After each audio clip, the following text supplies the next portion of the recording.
My husband laughed at my $12,000 raise. I quietly took his role, became his boss's boss, and declined his reapplication, twice. He always used to say I was just a secretary with a pretty face. Said it with a smile, like it was some kind of compliment. Like I should be grateful someone like him even gave me the time of day. So I smiled back, laughed at the jokes, took mental notes, and quietly laid the foundation for the day I would walk out without saying goodbye. It's been 2 weeks since I left Marcus. 2 weeks since he walked into our apartment and found it empty. Furniture gone, closet cleared, bank account silent. 2 weeks since he realized the woman he belittled for 7 years had become his company's newest silent investor. But I'm getting ahead of myself. Let me start with a happy hour and a typo.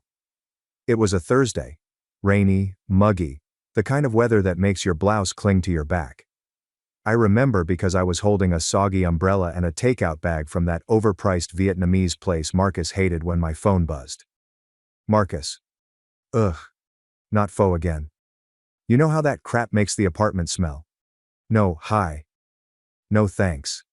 Just passive-aggressive disappointment. I replied with a thumbs-up emoji. It was all I had energy for.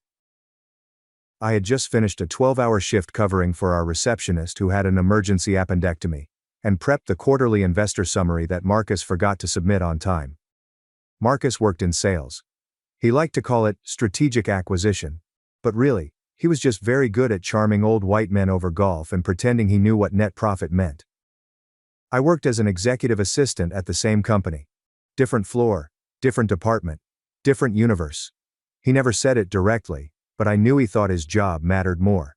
He brought in deals, took clients to steakhouses, spoke in buzzwords like synergy and disruption.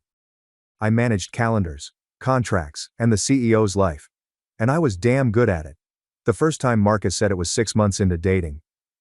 "You're too smart to be a secretary," he said, sipping a $16 cocktail at that rooftop bar I couldn't afford. "I'm an executive assistant," I corrected. Lightly, playfully, still trying to impress him. "Same thing," he replied with a grin. "Just saying, you could do better, if you weren't so scared." That word stuck. Scared. I wasn't scared. I was surviving. I was 25, fresh out of a toxic workplace, trying to rebuild confidence and pay rent on time. But sure, call it fear. Over the years, the insults got smarter. More dressed up. He'd say things like, "Let me check with HR first. You wouldn't know the policy stuff anyway. You're lucky I'm good with money. You'd probably sign up for a timeshare by accident. Babe, I'm just more business-minded. It's not an insult. It's biology." Biology. This man once spilled boxed wine on his company laptop and tried to dry it with a hairdryer. Biology, my ass. The real shift started when I got promoted. Our CFO, Lila, called me into her office one morning and asked if I'd consider a move to operations. Said she'd noticed how I ran meetings, how I anticipated problems before they happened. Said I had executive presence. I said yes before I could talk myself out of it. I told Marcus that night over dinner. He blinked. "Oops, but you don't have an MBA." I told him I didn't need one for the role. He stabbed his steak. "You know what? It's cute. You're playing with the big dogs now. Just don't get eaten, okay?" Cute. Not congrats. Not I'm proud of you. Just cute. I started writing down things he said after that. Not for proof, not for anyone else. Just for me. To make it real. Like this one. April 4th, 7:38 p.m. You think being employee of the month means you're suddenly smarter than me? Relax, Queen Secretary. Or this. May 15th, 11:12 p.m. You can't keep up with me intellectually. It's fine. You're emotional. It's your brand. My brand. Apparently being emotionally intelligent and organized meant I was fragile. Apparently being analytical while female was laughable. I stopped arguing, stopped defending, started saving. Around July, Marcus started coming home later. Not suspiciously late. Just gradually. At first it was 7 p.m., then 8 p.m., then 10 p.m. He'd walk in smelling like expensive bourbon and a cologne I didn't recognize. Said it was from a vendor meeting, said he was making moves, Said I should chill and trust him. Funny thing is, I did. Just not in the way he thought. The promotion came with a raise. A big one. I didn't tell him how big. Instead, I opened a separate account using my maiden name. Set up an auto transfer from my paycheck every Friday. It started with $250 a week, then $400. By the time October rolled around, I had enough for first and last month's rent at a luxury high-rise downtown. Still I waited. I needed something more. Not proof of cheating. Proof of disrespect. Something undeniable. It came on a random Tuesday night, over chicken stir-fry and Netflix. He said, "You know, it's kind of hot watching you play a career woman. But I hope you're not actually thinking you could run something big. You're detail-oriented, not leadership material." I didn't even respond. I just added it to the list. In December, I was looped into a project that required me to shadow the executive board. Marcus didn't know. One of the senior board members, a venture partner named Elias Keating, took a liking to me. Not in a creepy way, but professionally. Said I had range. Said I asked good questions. Said I should consider a seat at the table. That's when everything clicked. I wasn't going to leave Marcus. I was going to outrank him.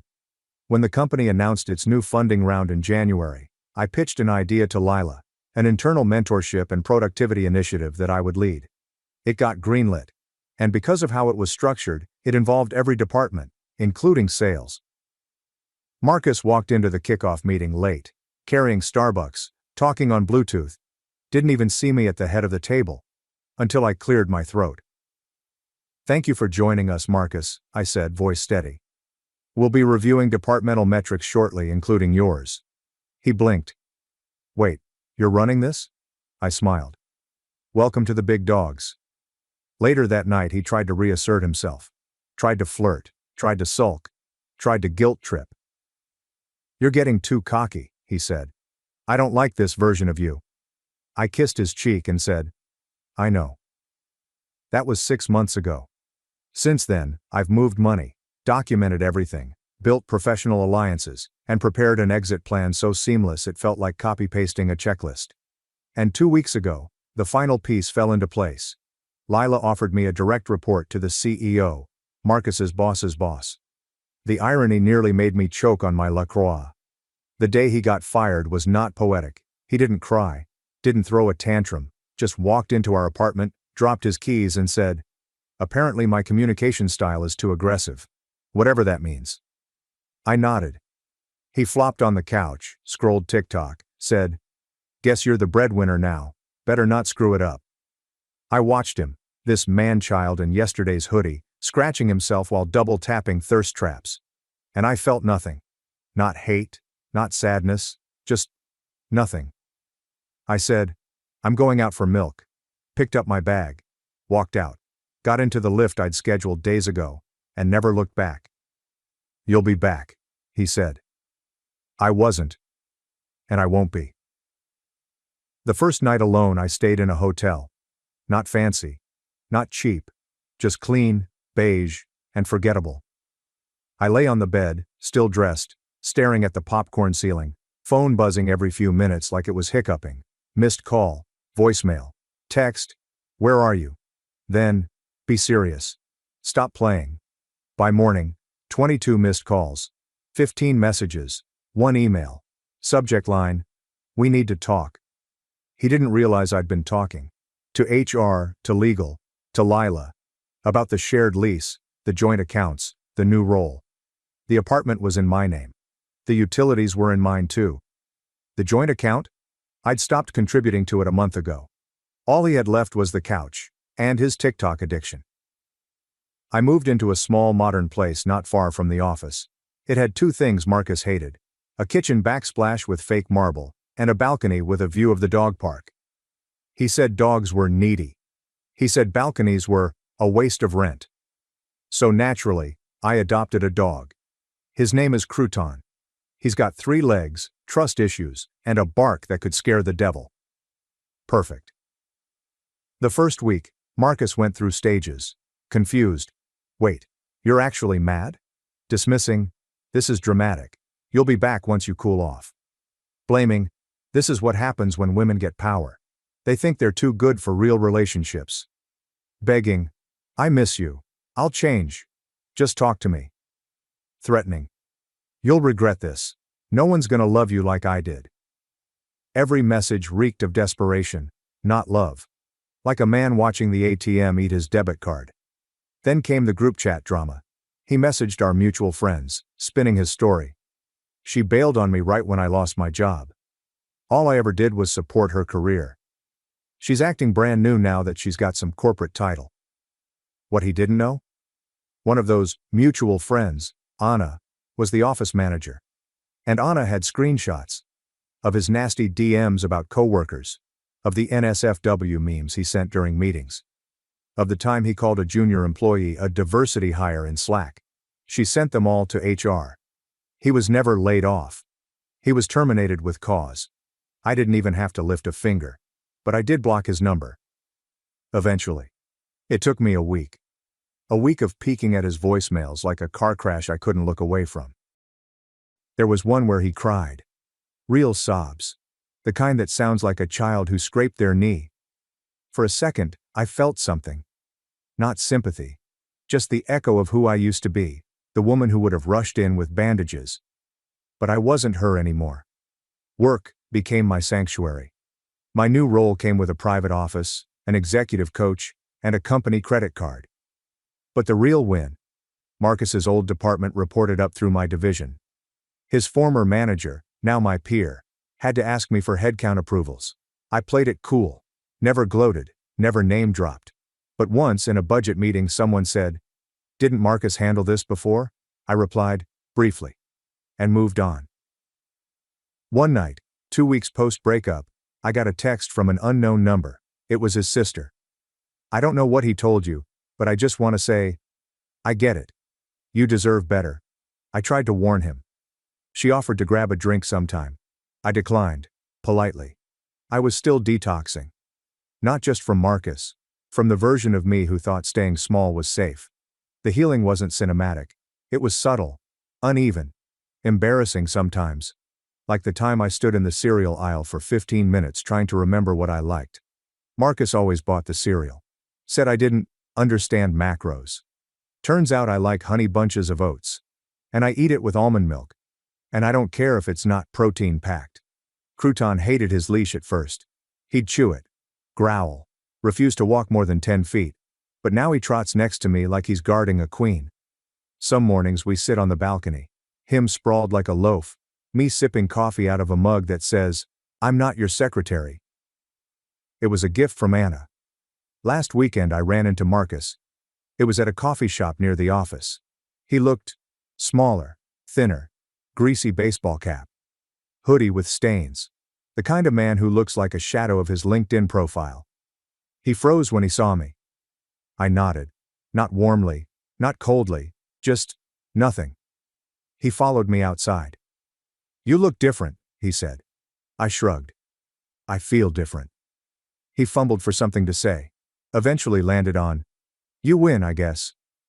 I looked him in the eye and said, "There was never a game." And then I walked away. Lila offered to nominate me for an internal leadership award. I told her I didn't want the trophy. Just the power to build a pipeline of women who never have to second-guess their brilliance. She smiled. "I like this version of you." So do I. I still flinch when I hear a certain ringtone. Still double-check the locks before bed. Still feel that reflexive need to check in or ask permission before I do anything indulgent. But it's fading. Every day, it fades a little more. Last night, I lit a candle. Put on a face mask. Watched 2 episodes of trashy reality TV while eating Chinese food straight from the container. No judgment. No commentary. No guilt. Just me. And Crouton. And the sound of someone finally breathing freely. Final thoughts.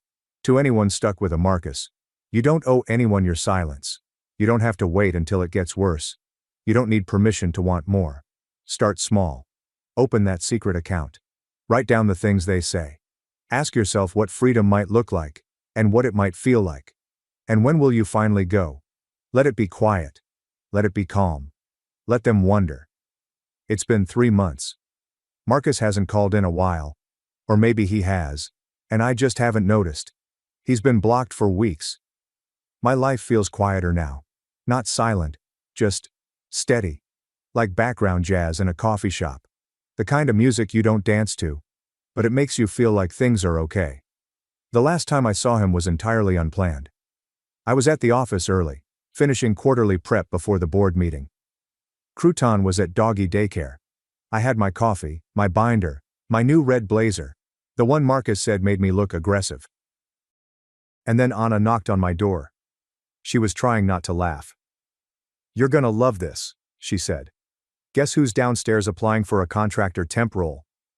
I blinked. No. Yes. Apparently, Marcus had burned through his severance. His friends had stopped returning his calls, and his mom told him he needed to start paying rent if he was staying in the guest room.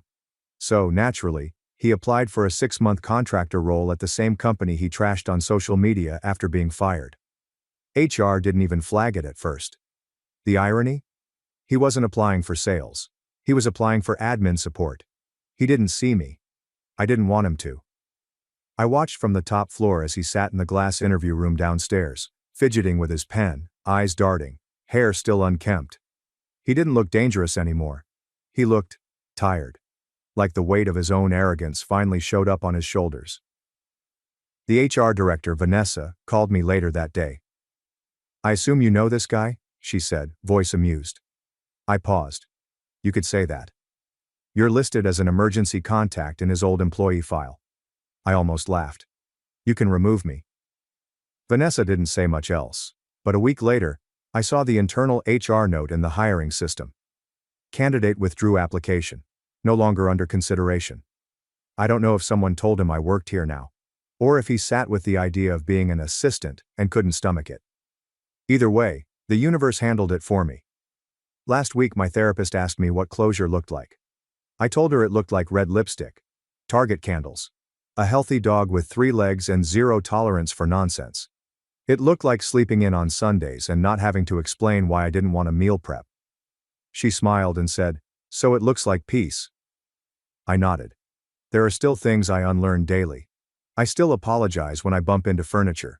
Still hesitate before swiping my card. Years of money shaming takes a while to undo. Still catch myself wondering if I'm too much in meetings. But those moments don't define my day anymore. They're just echoes. Soft and distant. 2 weeks ago, Anna nominated me for an industry leadership spotlight. The award came with a plaque, an email blast, and a Q&A panel at the upcoming Women in Tech conference. Someone asked what advice I'd give young women in male-dominated industries. I thought about saying something polished. But instead, I said this. Sometimes, the people who laugh at you the loudest are the ones most afraid of your potential. So let them laugh. Take notes. Build quietly.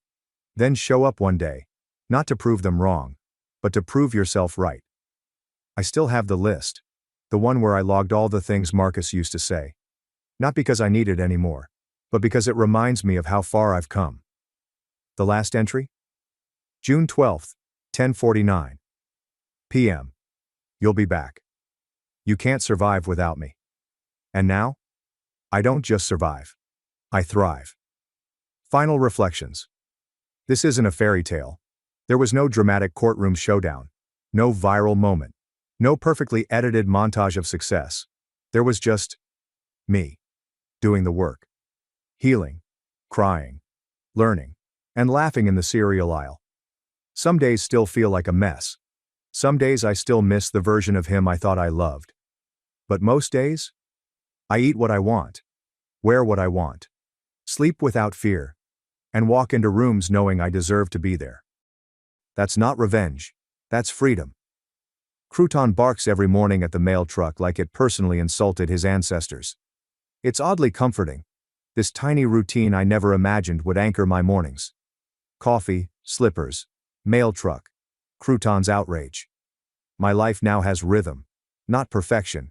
Not some Pinterest version of boss girl glow up. Just rhythm. The kind of peace you don't notice right away, until you remember what chaos felt like. A few days ago I got a text from an unknown number. It was Flora, Marcus's mother. "I'm sorry. For not seeing it. For what I said before. You didn't deserve any of it.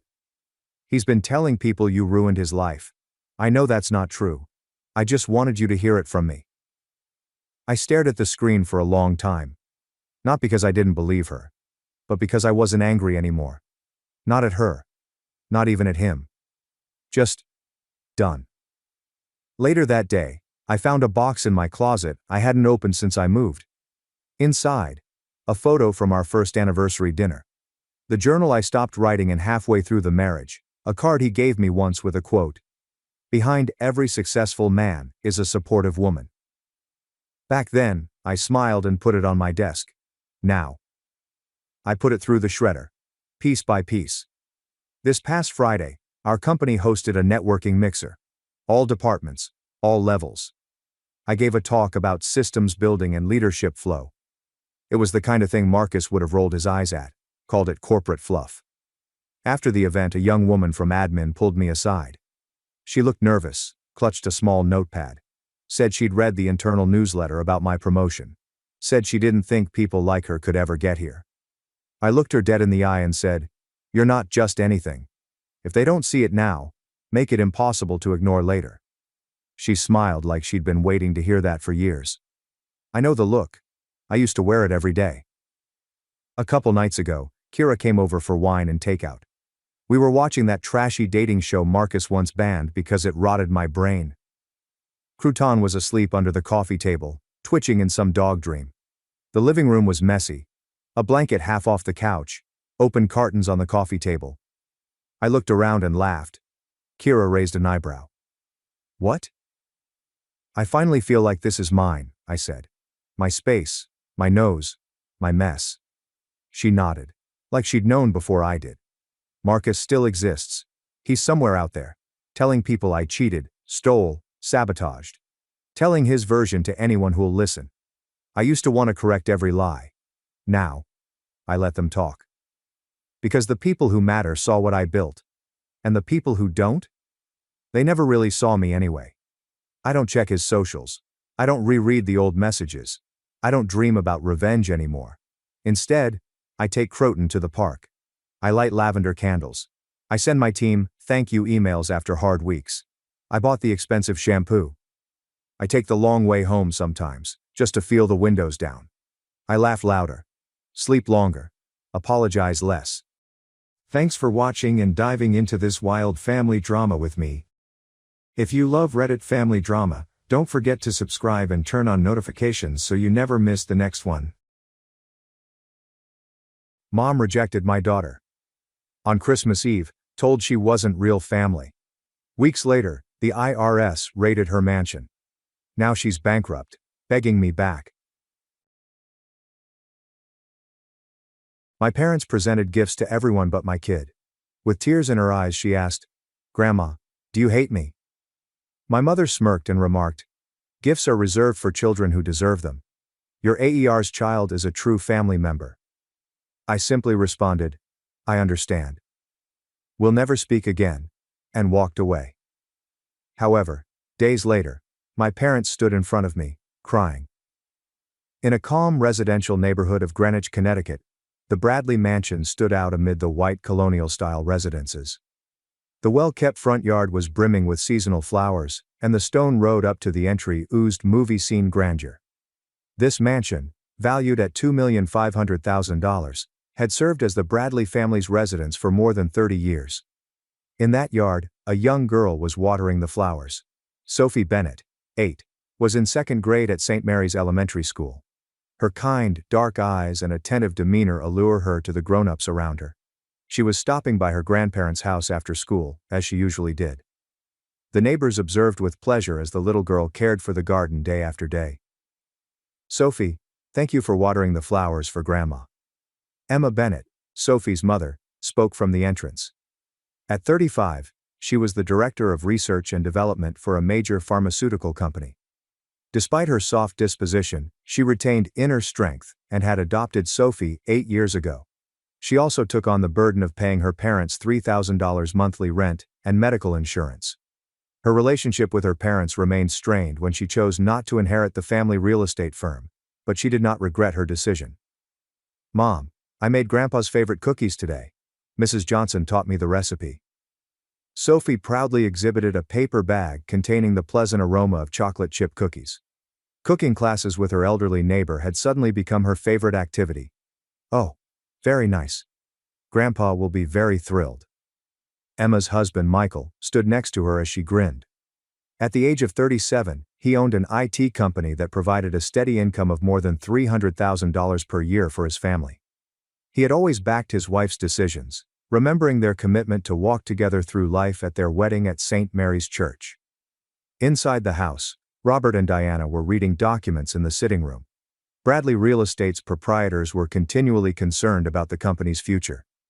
Passing on their $5 million annual revenue business to the next generation was their greatest life problem.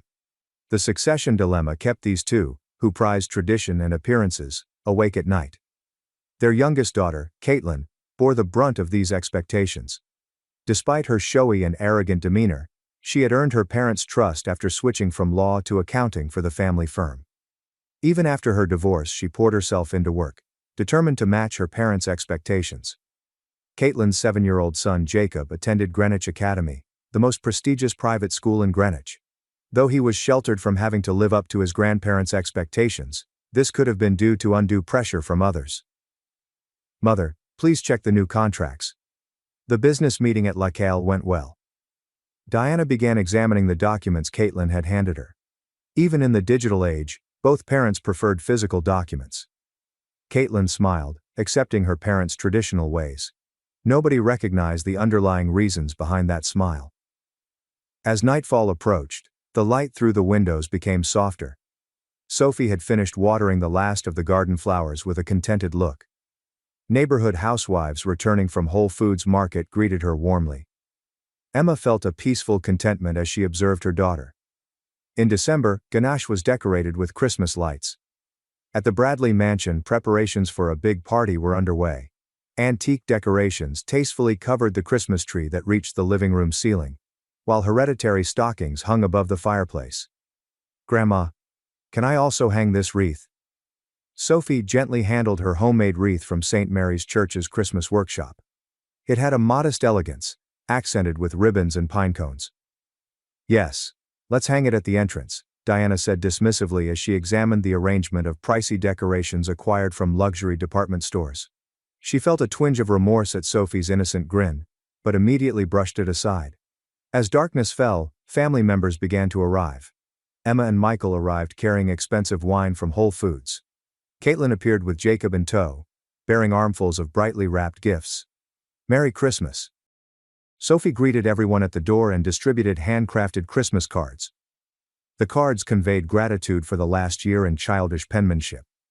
Those remarks encompassed 365 days of a little girl's affection, including daily visits, flower care, and cookie baking.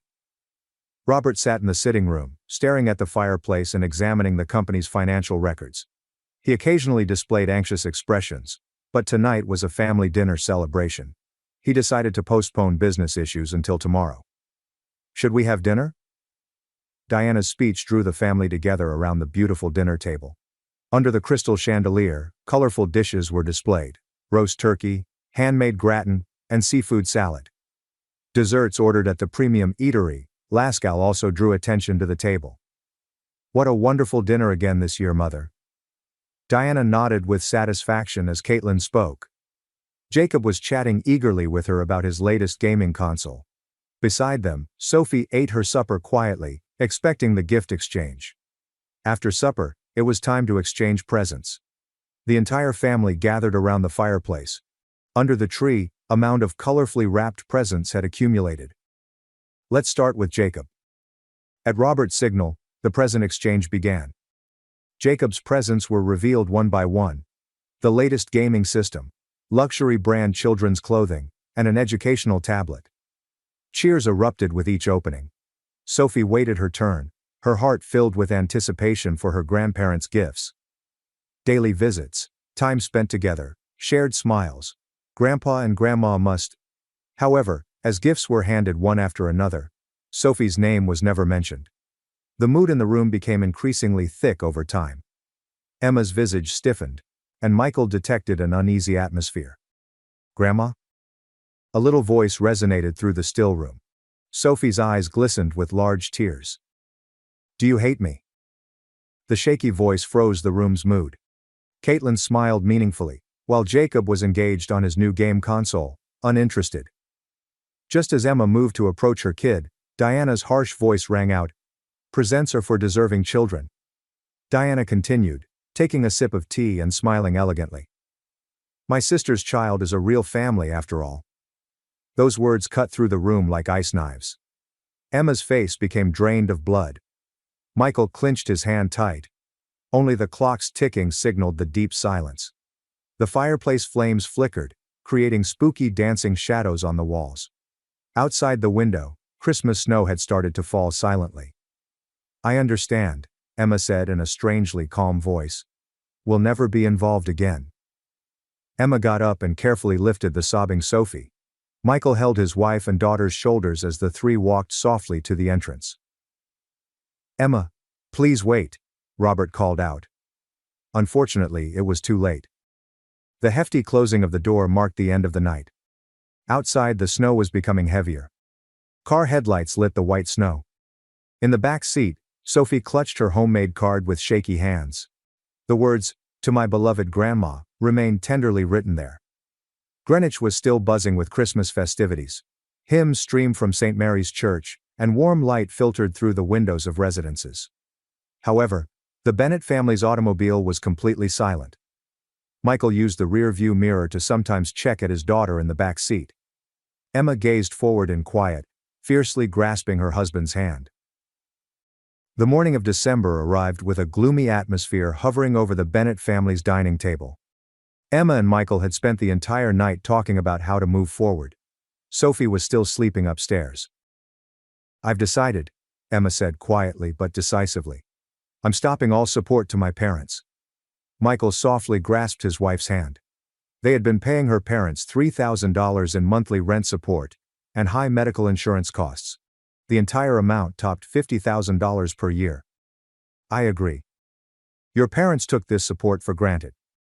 Grace Bennett, Michael's mother, called and urged him to make this decision. As president of the St. Mary's Church Women's Association, she learned of yesterday night's events from neighbors, and promptly contacted them. "There's no reason to stay in that house. Please use our vacation home." Grace's holiday home, located slightly distant from Greenwich's elite residential area, provided a quiet and peaceful environment. Emma's family benefited greatly from her offer. Emma visited with accountant Tom Watson that afternoon to discuss withdrawing support for her parents. Tom was a longtime buddy who recognized Bradley Real Estate's financial condition. Maintenance expenses have increased dramatically over the past 6 months, and the flow of some contract payments seems unnatural. Emma gazed at the documents with her father's signature. Knowing her father's careful temperament, something about the signature seemed odd. Meanwhile, Sophie naturally began to avoid visiting her grandparents' place. On her way home from St. Mary's Elementary School, she passed by their house, which she used to visit every day. The garden flowers faded gradually. As January arrived, the community was engulfed in bitter cold. Emma's family had started their new life at Grace's holiday home. Sophie meticulously nurtured a new flower bed in the vast garden, and Grace would pay her a visit on weekends to enjoy gardening with her. "Grandma, do you think these rose seedlings will bloom in the spring?" Grace smiled kindly in response to Sophie's question. "They'll surely bloom beautifully just like you." Her wounded heart began to heal gradually. However, worrisome suspicions began to circulate among the Bradley family. Sarah Johnson, a nearby resident, considered Caitlin's recent conduct strange. "That girl went shopping in New York again last week. She purchased several new luxury brand bags." Many locals were drawn to her opulent lifestyle, despite the fact that she worked as the family's accountant. In February, Jim Clark, a Bradley real estate veteran, requested an early retirement. His abrupt decision, made after more than 30 years of service, caused chaos within the organization. "Something's wrong," Michael's legal advisor David Stern stated. "There are rumors in the real estate industry about unclear transactions at Bradley Real Estate." As March began, more worrying developments emerged. One day, Emma got a letter. The sender was Martha Collins, Bradley Real Estate's former accounting director. "Miss, I need to speak with your father. In the letter, Martha expressed major concerns about the company's accounting methods. Since Miss Caitlin took over accounting, there have been increasing transactions I cannot verify. Emma drove to her parents' house to check on her father the day after she read the letter.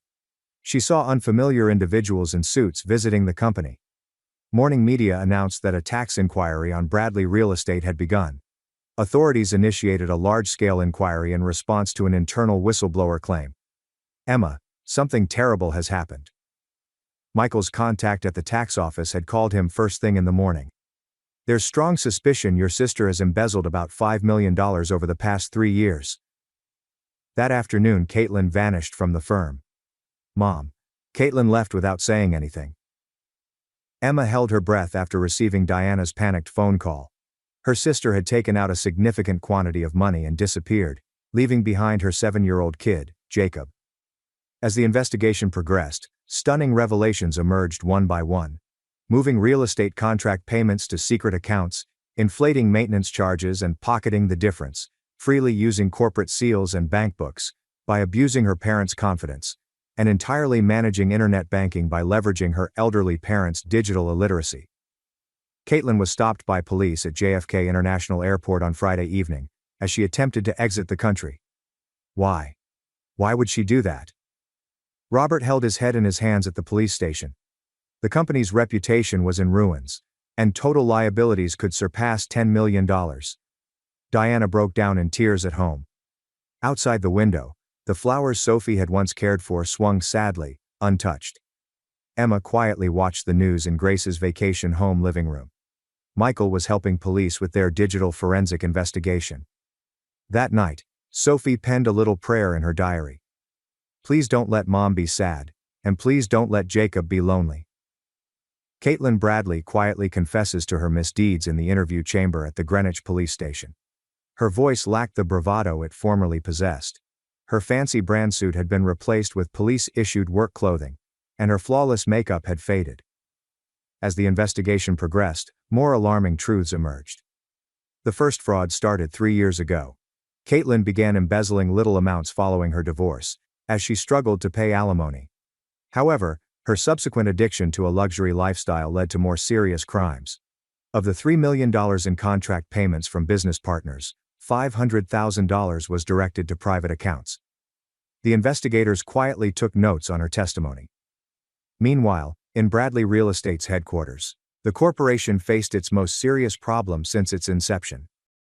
At this rate, we'll have to let go of all properties, James Foster, designated as bankruptcy trustee, said sternly. Employees exchanged concerned looks. Amidst this, an unexpected development occurred.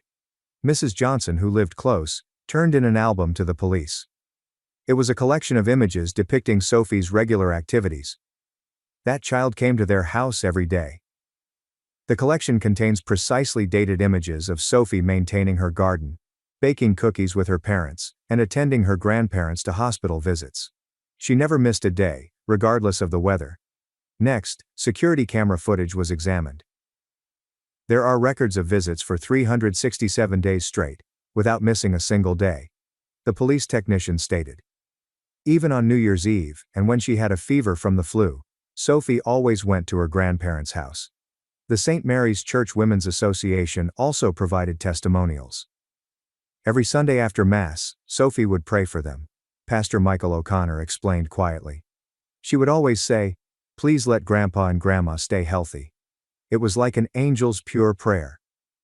On the morning of April 20th, Robert and Diana went to Grace's holiday home. The two appeared more weary than ever before. Their pricey suits had been replaced by more modest casual clothes, and Diana's rings vanished. "Emma, we need to talk to you," Robert told his daughter through tears. "We made a terrible mistake." Diana continued with a shaky voice. "That child's, Sophie's, unconditional love. We trampled on it." The two began to speak openly about their enormous expectations for Caitlin, their fixation with bloodlines, their anxiety over the company's succession, and, most importantly, their folly in failing to recognize the genuine gem lying in front of their eyes. Diana sobbed. "She came every day, yet we just let ourselves be led by Caitlin's words." As Emma listened, Complex feelings swirled in her chest, including rage, despair, and a weird sensation of liberty. At that point, little footsteps were heard upstairs. "Grandpa? Grandma?" Sophie descended the stairs, still wearing her school uniform. For a brief moment, the room's atmosphere became frozen.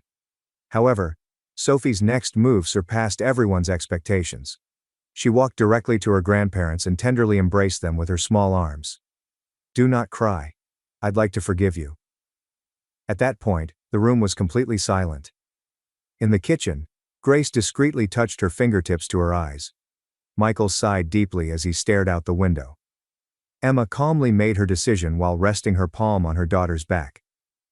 "Dad, Mom, let's talk about what happens from here on. All of us together." Soft spring sunlight shone into the room. Outside the window, the flowers Sophie had planted were gently starting to bloom, signaling the start of a new season.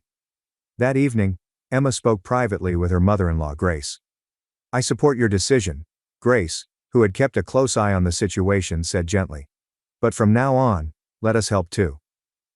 The conversation about creating a new type of family lasted until late into the night. Emma met with lawyer David Stern the following day to make clear arrangements for the future. "It will take a team of professionals to reconstruct the company. Rebuilding is achievable thanks to your experience and connections." Emma nodded gently as David spoke. Her work at the pharmaceutical company may help revive the family business in unforeseen ways. Then Caitlin faced her first trial. A gloomy aura pervaded the courtroom. "The defendant is hereby sentenced to 7 years in prison." As the judge's voice boomed out, Caitlin bowed deeply. Her son Jacob had already started a new life with his divorced father. Caitlin left Emma one message as she left the courtroom. "Sis, I'm truly sorry." For the first time, her comments had the ring of genuine regret. In the evening, Emma's family and parents gathered on the terrace of Grace's holiday house. "It's a new beginning," Grace explained as she served warm tea. Sophie was watering her newly planted flowers. Her figure resembled a symbol of hope.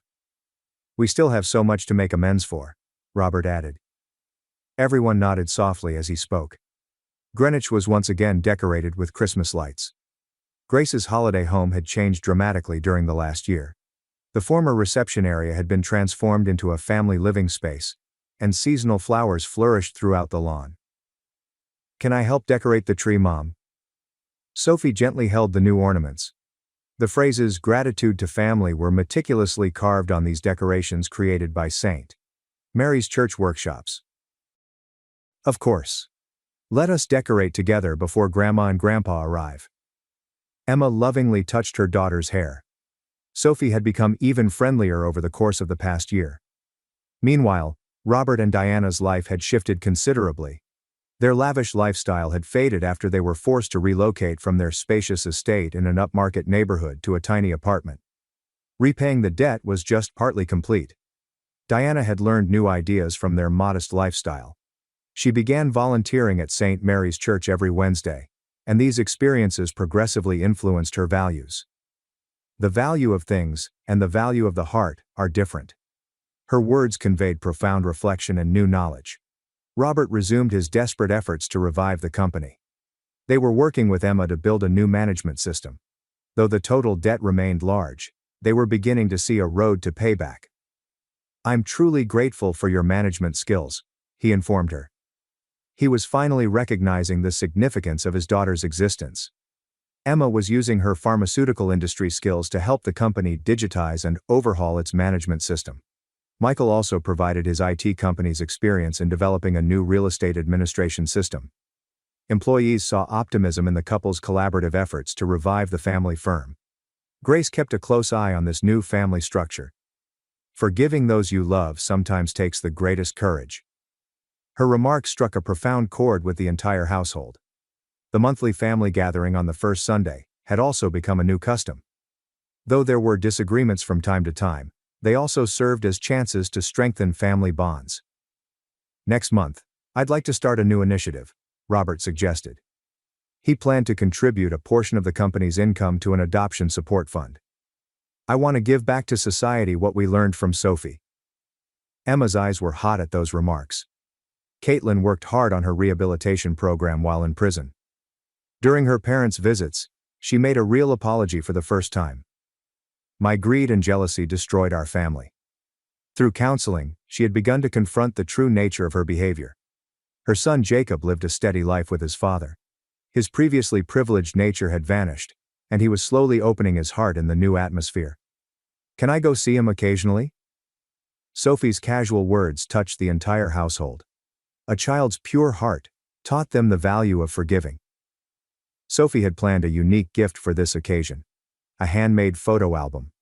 It carefully documented recollections from the previous year, including images of moving day, church volunteer activities, family gatherings, and gardening. I want to make lots more memories. Everyone smiled softly at Sophie's comments.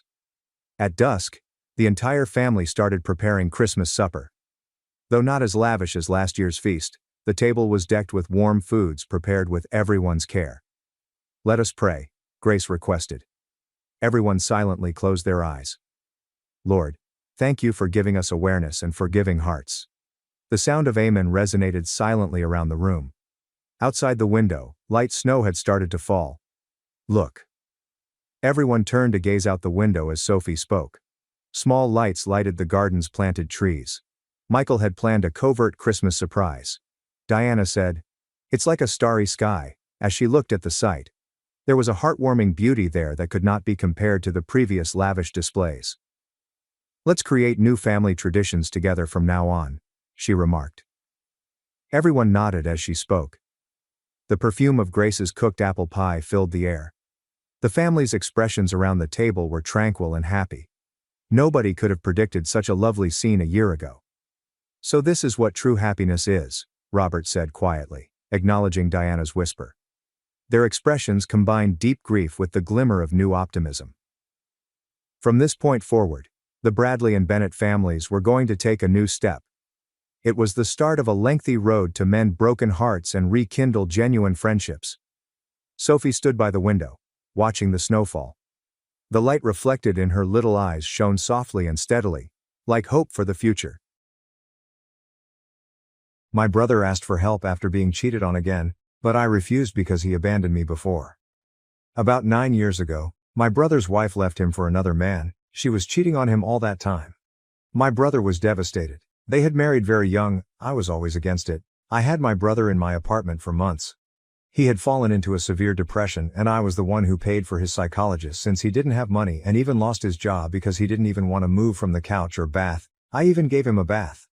I wasn't bothered by that. I did everything for my brother. She just left and blocked him from everywhere. She simply confessed to him that she'd been cheating on him for a year and that she was in love with that man. 4 years after that, when my brother was finally starting to feel better, she reappeared in everyone's life. The typical thing happened. She and her lover were no longer together. She had begun to receive psychological help and changed completely. She felt regretful, she was really sorry, etc.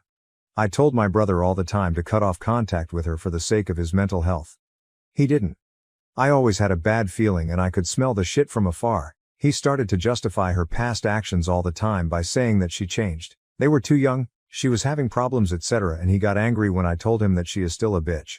Shortly after that, they got back together and my brother cut off all contact with me because I didn't accept their relationship and he didn't want anyone to come between them. I told him to fuck off and we didn't talk anymore. Now my brother has reappeared at my house, after years without him wanting to talk to me, only to tell me that his wife cheated on him again, but this time they have children. In the past I would have let him in, hugged him and everything, but he has gone years without even inviting me to meet his children. He has not even spoken to me to congratulate me on my marriage or on my pregnancy. I even invited him to my wedding and he didn't come. I told him that at this moment I can't let him be in my house, which is actually true because I can't have that kind of stress. He told me that we are siblings and he needs me, but I told him that I needed him too, but he was never there and he cut me off for that woman. We had an argument and my husband ended up kicking him out because I was already crying. He's staying with our parents now and my mother just tells me it's not the time to hold a grudge against him and he needs me, but I can't forget how he didn't think twice before cutting off all contact with me for her. Relevant comments. Not understanding why people go back to cheaters like that. OOP, I don't understand it either, but the truth is that he had never gotten over that relationship. My brother went back to her because she basically sweetened his ear with things like that she was getting psychological help, that she was sorry for everything. She even came to tell me that she was really sorry for everything. Commenter, downvoted. You were way too involved in your brother's life. You bathed him because he was depressed. OOP. Way too involved. No, I was giving him the support he needed. Some people are so depressed that they even need help bathing. I'm a nurse, I've taken care of people in the same state or even people who needed help eating or brushing their teeth. There is no consensus bot on AITA, but most comments were NTA update post, August 24, 2024, 1 week later. I have spoken to my mother because she kept trying to persuade me to talk to my brother. She came to see me since I cannot move too much. She basically told me that my brother is very sorry and I told her that then he should tell me that and not her. But my mother replied that my brother is too embarrassed about his actions, but I told her that I'm not going to let her be any kind of mediator and my brother is old enough to speak for himself.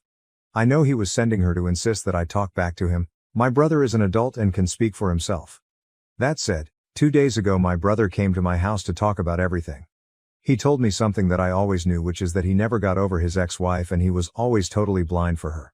He believed that all of us who were against him coming back to her were toxic and he should cut us out of his life because we were an obstacle that didn't believe people can change. So that's what he did with me. Block me from his life. He said that he feels ashamed of himself for having been so blind since she cheated on him again. I never told him I told you so, nor am I going to, 'cause he already knows that. There were many people worried about whether their children were his, but I can assure everyone that they are. They look identical to him and luckily she was maybe faithful at the time. Anyway, after talking he apologized to me and told me that he needs me, but I told him the same thing as that day. I needed him too and he was never there. I forgive him for everything, but that doesn't mean that I want to go back to everything being like before, because I don't want to put myself in that situation again. He didn't even tell me what he's going to do with his wife and I don't want the situation to repeat. I never did anything expecting something in return, but it did hurt me a lot that he turned his back on me without thinking twice and only came back when things got bad for him. I had invited him to my wedding. Maybe foolishly believing that he would come, but he didn't even do that. I even kept a seat for him thinking he was maybe coming late. And I feel really dumb for doing that. I told him I'm sorry, but I want things to continue as before since I got used to not having him in my life and I don't trust that he won't use me as a nurse and therapist anymore. At first he didn't understand it and said that we are siblings and we should be united, but when I told him that he forgot that for years, he shut up. So that's it.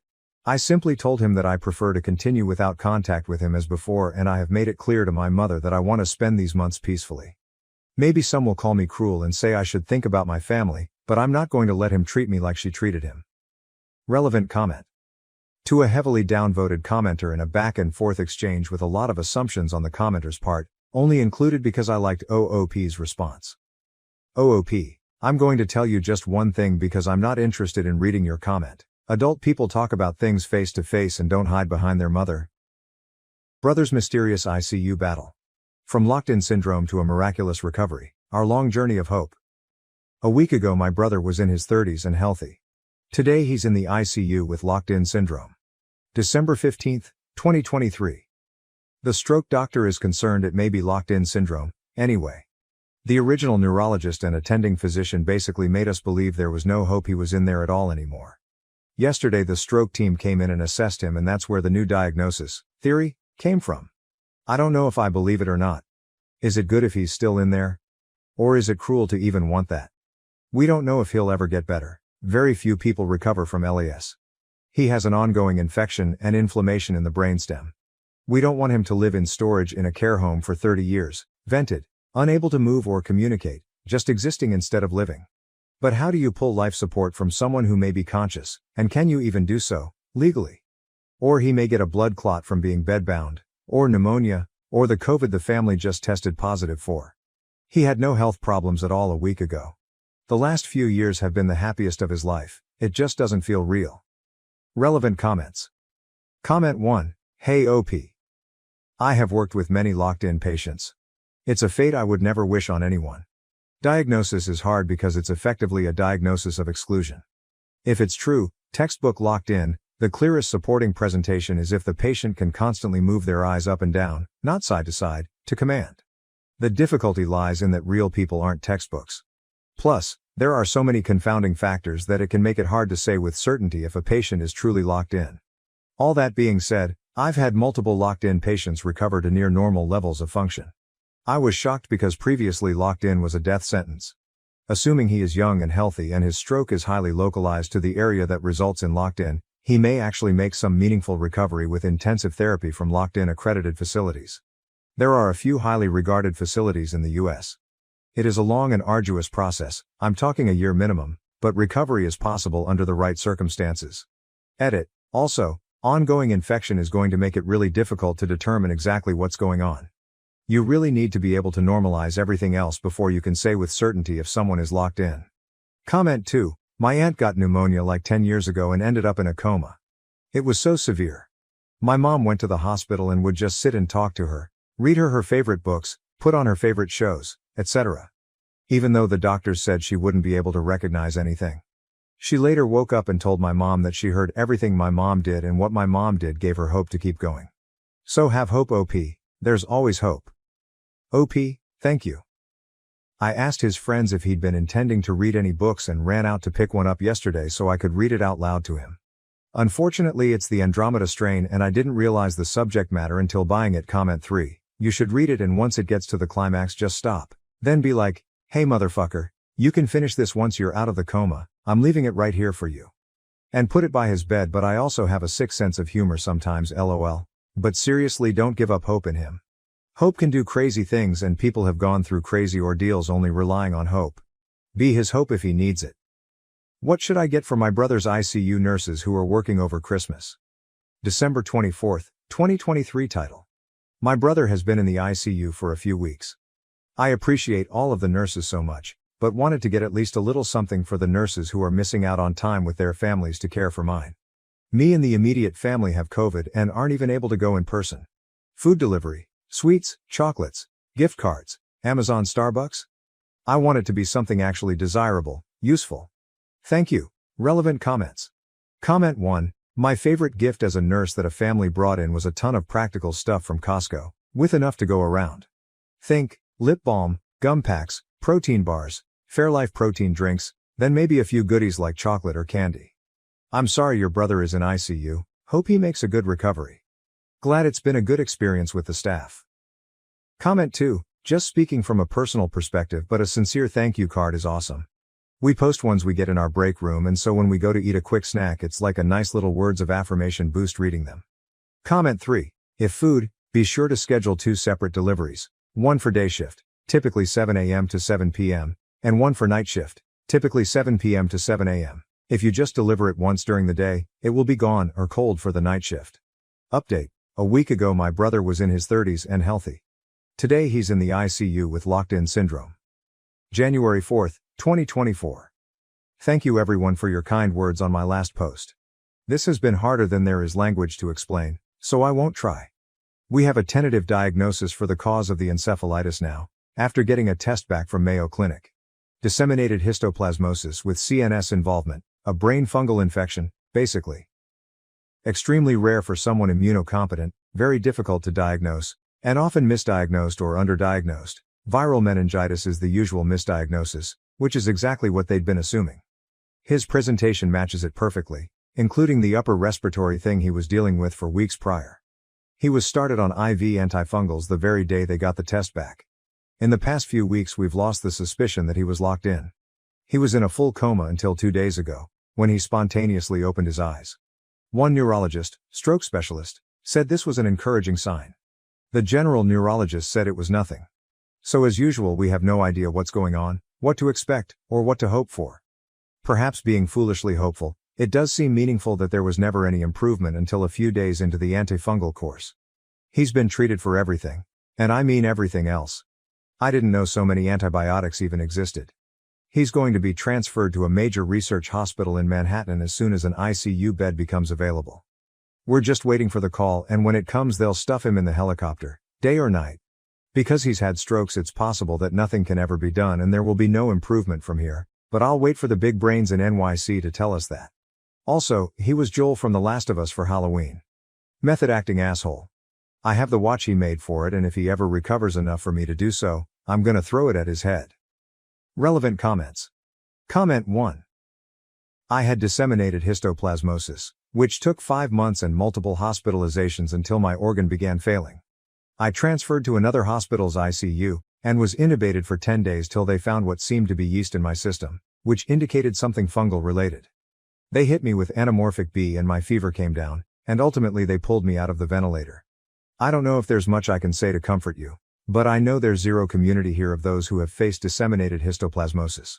So if you have any questions, thoughts, etc., DM me, I am here for you. Comment 2. As a sibling who watched my sister battle an ultra rare. No chance this could be it, blood disease from an ICU bed, I'm holding y'all in my heart. Thank you for taking the time to update a bunch of strangers on the internet. Question from a family member: what can we do to make your lives easier, and what do you wish families wouldn't do? February 8, 2024. I saw a discussion here recently about how going to the nurse's station is frustrating and needy. I had no idea this was the case and had considered it less obnoxious than hitting the call button. Using a button or bell to summon someone always gives me the ick and felt inappropriate for non-emergencies. So in a vein similar to that, what should we the family do to make your life easier? What do you wish more families would do? And similar to the above, what do you wish families would stop doing? Relevant comments. Comment 1. Don't ask for stuff for yourselves. I'm here to help your family member, not get you a blanket, coffee, water, a new pillow, a different chair etc. Also feel free to help your family member adjust their blanket, change the channel, adjust the heat AC, charge their phone etc. You don't have to call me for that. Comment 2. Clustering care is super helpful. Hitting the call light is great, and when you do it's nice to think of other things you might need. For example, hey, I think my dad needs help to use the bathroom. Also, since it's 11, could we order lunch and change his sheets while he's up? And while you're in here, could you tell us when his next pain meds are due? It's not always going to be possible. Humans are not robots. People can be frequently incontinent, need pain meds, etc. But it's so nice to be able to knock out several tasks at once instead of coming in and out multiple times in an hour. To be clear, please use your call light when you need it.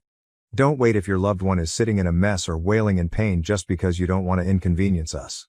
Comment 3. Try to appoint one person to get updates from the doctors and nurses that can update the rest of your family. When grandma has 5 daughters visiting and calling for updates, it can be overwhelming. Don't come up to the nurse's station instead of using the call light, then stand there and wait. Don't order DoorDash and expect staff to run around looking for it or bring it to the room right when it arrives. Update. I wanted to give an update to my 2 posts from earlier this year.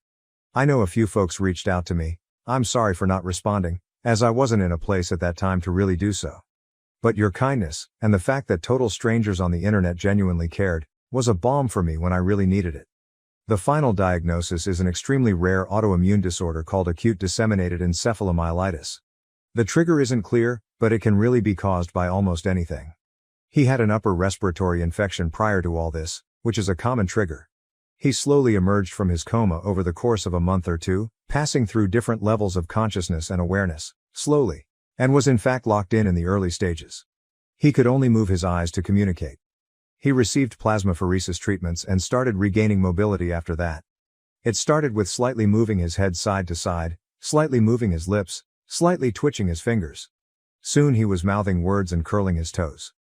Adam apparently has a good prognosis for recovery, and the larger hospital we transferred to told us that there are no strokes in the brain, despite the initial hospital's assessment. The larger hospital has significantly more advanced MRI machines, which meant they could capture pictures the small regional hospital could not. This is something I wanted to bring up because I want to emphasize the importance of seeking that second opinion. Had we not transferred to the larger hospital, got the plasma treatment, got the new MRIs, we may very well have made different decisions regarding life support. I have no doubt other families in our position through the years have been forced to do just that. Do not give up until you have a diagnosis. As for how things are going now, he's been slowly regaining his mobility, and the neurologist told us we have no reason to believe he won't walk again. Cognitively he is 100%. He doesn't remember the first 6 weeks or so after waking up from the coma, but does remember everything before getting sick perfectly. He weaned off the ventilator in March. He transferred to an inpatient rehab facility and was there for several more months. He's now home and doing outpatient rehabilitation. He can move every body part, though he has muscle wasting and will need to continue intense physical therapy to get out of the wheelchair. Being in hospitals for nearly a year is not without its own complications: sepsis at least once, pneumonia multiple times, so much MRSA and IV antibiotics, and a stage IV bedsore. But, considering where this started, it still feels like a miracle. 5 hospitals, 8 months. Please hold your family members close, and don't take for granted the amazing things your body does every day. It can all go haywire overnight. And to anyone who read these posts and cared for some strangers on the internet, thank you. My mother's fiancé stole my $7,000 college savings, and my family used my dad's inheritance without telling me. My grandparents on my mother's side are making me a lot of hate after my mother and her fiancé were detained. I had good cause to call the cops on them, hence this happened. My mother and I never got along, particularly given that my dad died 10 years ago. Right now I'm 17. In a few months I should be beginning college. I realized I would have to work for myself and create my own plans since, sadly, I knew my mother would never have any money saved away for me. I started working at 14 years old. After school, I would work part-time.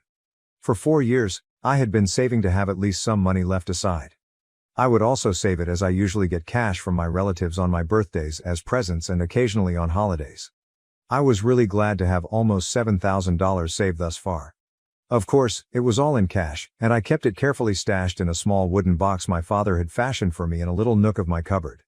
My mother never let me open a bank account, hence that was out of the question as I never had one. I never told my mother or anybody else about the money, hence I'm not sure how anyone came upon it. Still, a few days ago I discovered the box was absolutely empty. When I approached my mother about it, she informed me her fiancé had taken the money to put toward his new property. Finding out what had transpired sent me totally insane. My mom and her fiancé were on one side of the great argument raging in the home while I was on another. Ultimately though, I am just 17 and they are in power right now, so I had to compromise. This was my life, hence the only thing I could do was walk up to my room, shut myself in, and spend hours crying as I would have to start over yet once more. Before college, I wasn't even sure if I could save enough money for anything. I felt so demoralized and totally lost. That day I formed my mental picture. Since it cannot go unpacked, I was planning to exact revenge on them. Though it was a really large choice, fortunately I was able to extract revenge exactly 3 days later. They have now been arrested and are paying for the crime they did. My sole issue with this whole situation is that my always on my side grandparents are now against me and it just doesn't make sense anymore. For the past 2 years, my mother's fiancé, I'll call him Rob, has been in my life. I have despised every single second of it since he is simply among the most horrible persons I have ever known. I would even consider him to be abusive. Clearly vocally and emotionally rather than physically. Usually my mother takes the most of it, but sometimes he loses his patience with me too and says anything that comes to mind. He curses me out, tries his very best to make me cry like my mother, and becomes even more enraged when he discovers I don't care. This causes him to lose even more control of his tongue and what he says. My mother never bothers to defend me. After my dad went away, my mother did not date anyone for the first couple of years. Then she met Rob later. He was polite and reasonable for the first few months, but he began displaying his actual colors after their first major argument. 6 months into their marriage, he had moved in with us and begun controlling my mother. He could hardly hang on any work and was a deadbeat, no-good imbecile. Contextually, he is in his mid to late 30s and still depends on his parents for money sometimes since he has utterly poor financial sense and wastes more money than he makes. He borrows money from his parents when he is battling with my mother. When he's not, he's comfortable enough leeching off her. The unfortunate thing is that my mother is not quite rich. She brings home a reasonable amount but not enough to maintain Rob's ostentatious lifestyle. She is a floor supervisor at our neighborhood grocery. Still, I never let it start to trouble me. I always aim to be as self-sufficient as I can. From the age of 14, I have refrained from asking my mother anything except for basics. Not even would I ask her to pay for those once I started working part-time. I really rely on her for shelter and food. I never ask her to buy me anything. That's all. I know that even expecting that is somewhat stupid, thus I do not expect her to do anything more for me. From the start, she has made it rather evident that she despises me. She never really treated me well even as a little child, and I always felt as though she didn't even want me. That impression developed into a belief as I grew older. At least earlier, I had my dad to have my back and stand up to my mother anytime she would get too mad at me. But I was on my own once he went away, and that is how it has been for the last few years.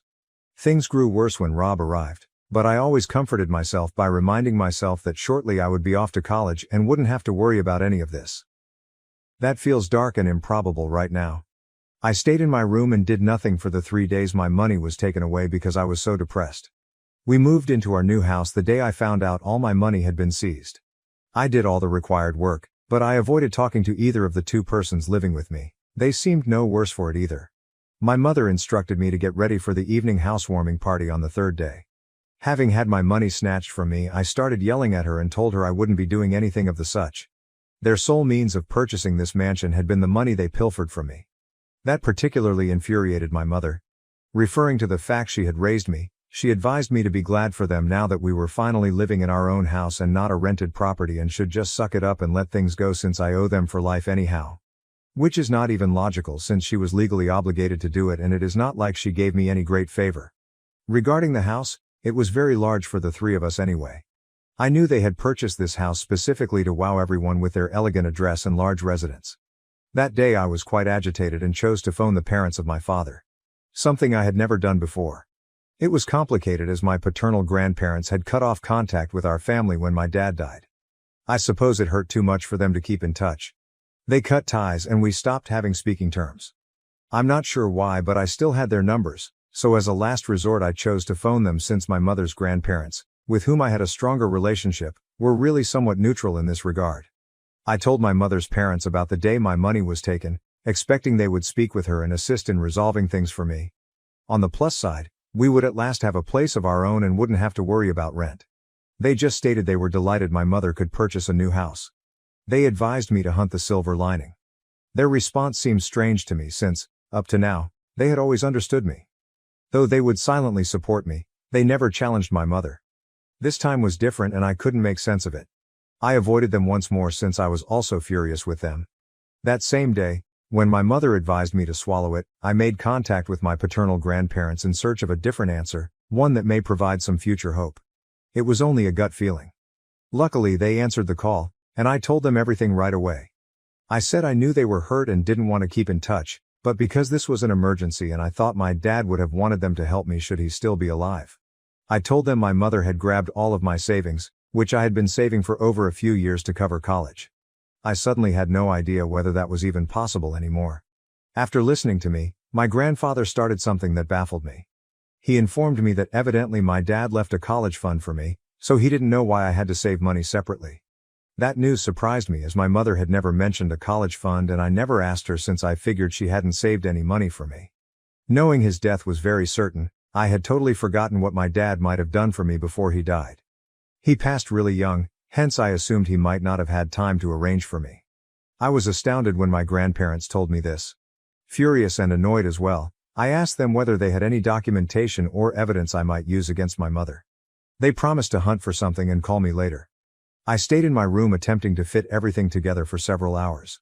I came to see that Rob and my mother had clearly teamed together and pilfers my college money to purchase this mansion. From what I knew, my mother did not make enough money to buy the house. Regarding Rob, he had not worked anywhere for the past 3 months, thus I strongly questioned whether he could afford a residence of this kind. I would then report them to the police. I simply needed something to validate this. My grandparents finally contacted me after waiting for a few hours and supplied pictures of some documents my mother had actually signed saying she would use the money my father left her to pay for my college tuition and guarantee I had a comfortable life. She had done everything but guarantee that my life was comfortable, so I literally laughed out loud when I read it. She indeed went out of her way to make my life more unpleasant. Still, Mother had signed those papers, and it infuriated me that my grandparents had never mentioned it until after my dad died. They had simply left me behind, and my mother had not really been there for me. Though I believe it was all a show, my mother and grandparents tried to be there for me. My dad's parents were too consumed in their own loss to give me any thought. My grandparents gave a somewhat poor response when I inquired why they had never shown me these papers prior. At the time, I was too young anyhow. They told me they had sort of forgotten about it when my dad died. And once I grew older, we were not on speaking terms anymore, and it had escaped their thoughts since they too were getting older. I just let it go since I couldn't dispute that. Once I received the evidence, I phoned a friend whose dad was on the force and explained I needed his assistance. So in the evening, just as the housewarming party was getting underway, my friend's father arrived with another cop and a lawyer to arrest my mom and her fiancé. Their commitment had been obviously breached, and the problem was not only that promise breaking. My mother had essentially opened herself to a lawsuit by straying from what she had promised, therefore breaching the terms of the agreement she had signed all those years ago. My mother and Rob were finally arrested while I was showing the party attendees everything. That felt, in my life, the most vindicated I had ever experienced. Like several of their ex-co-workers and friends, almost everyone they had planned to wow was appalled as they watched them being revealed and hauled away under handcuffs. They continued to glare at me as if I had done something wrong, too proud and arrogant even then. When their daughter was being brought away in handcuffs, my mother's grandparents were also at the party and became quite irate and avoided talking to me following the event. I was by myself in the house once everyone had departed and had no idea what to do. Though they had been arrested, they would most likely be released on bail in a few hours, hence I was devastated. Furthermore, it would take months to prove everything even if I intended to charge them. Even then, should they be able to turn things around for themselves, they had a great possibility of being let off the hook. I wouldn't get back the money meant for me till then. There was just no knowing what would happen. I would still be losing out no matter what. The names on the deed were Rob's and Mom's, not mine, hence I cannot precisely sell the house either. I would have to battle the matter with a lawyer even if I wanted to formally compel her to sell the house and pay me the money. Now, since my friend and his father kindly offered to help to organize everything, I was free from concern about the expense of that. They reassured me I should not worry about it as they know what I'm going through and live close by. Now though, I'm not sure what to do. Worse, the few people I had on my side are no longer in contact with me. Because they think I have been unappreciative, my mother's grandparents expressed no desire in talking with me. They stated they knew I didn't get along with my mother, but sending her to jail for something like this didn't sit right with them given all she had done for me. Their lack of desire for any interaction with me truly set me off. I feel totally alone right now. Although right now I may have defeated Rob and my mother, over time I feel like I have lost far more.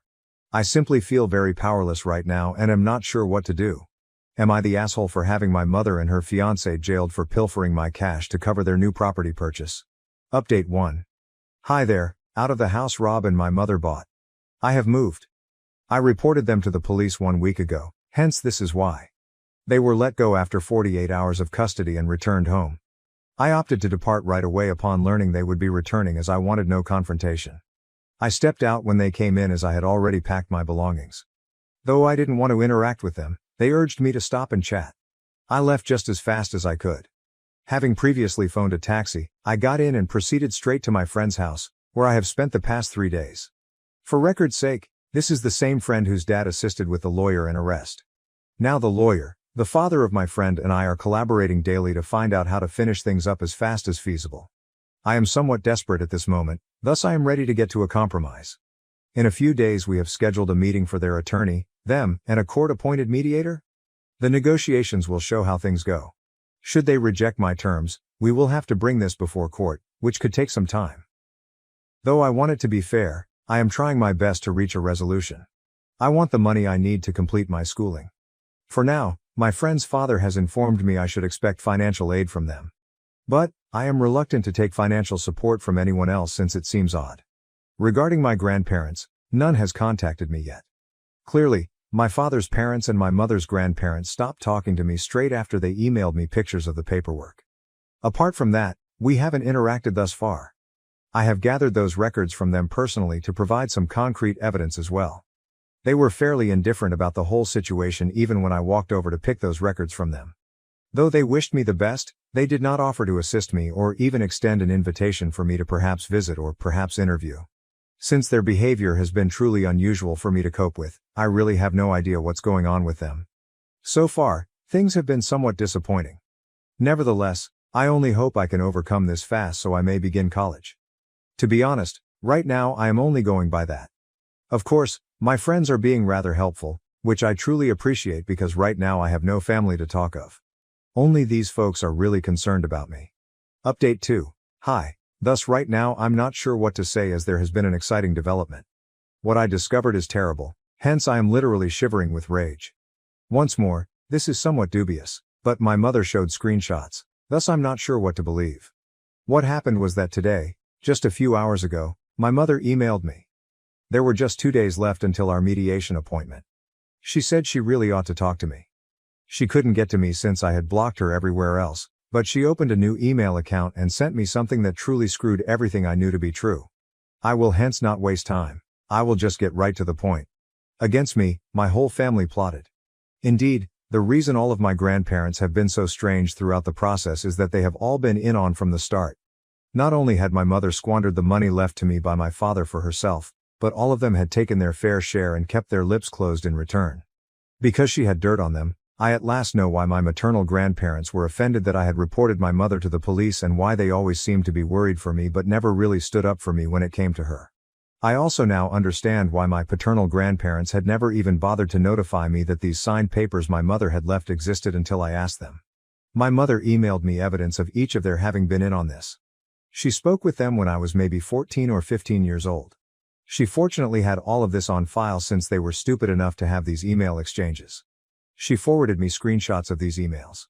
Since I got her arrested, my mother advised me it was only right that I bring these individuals into the matter as well, since it wouldn't be fair for her to be punished when they had all collaborated against me to hide the money and use it for themselves.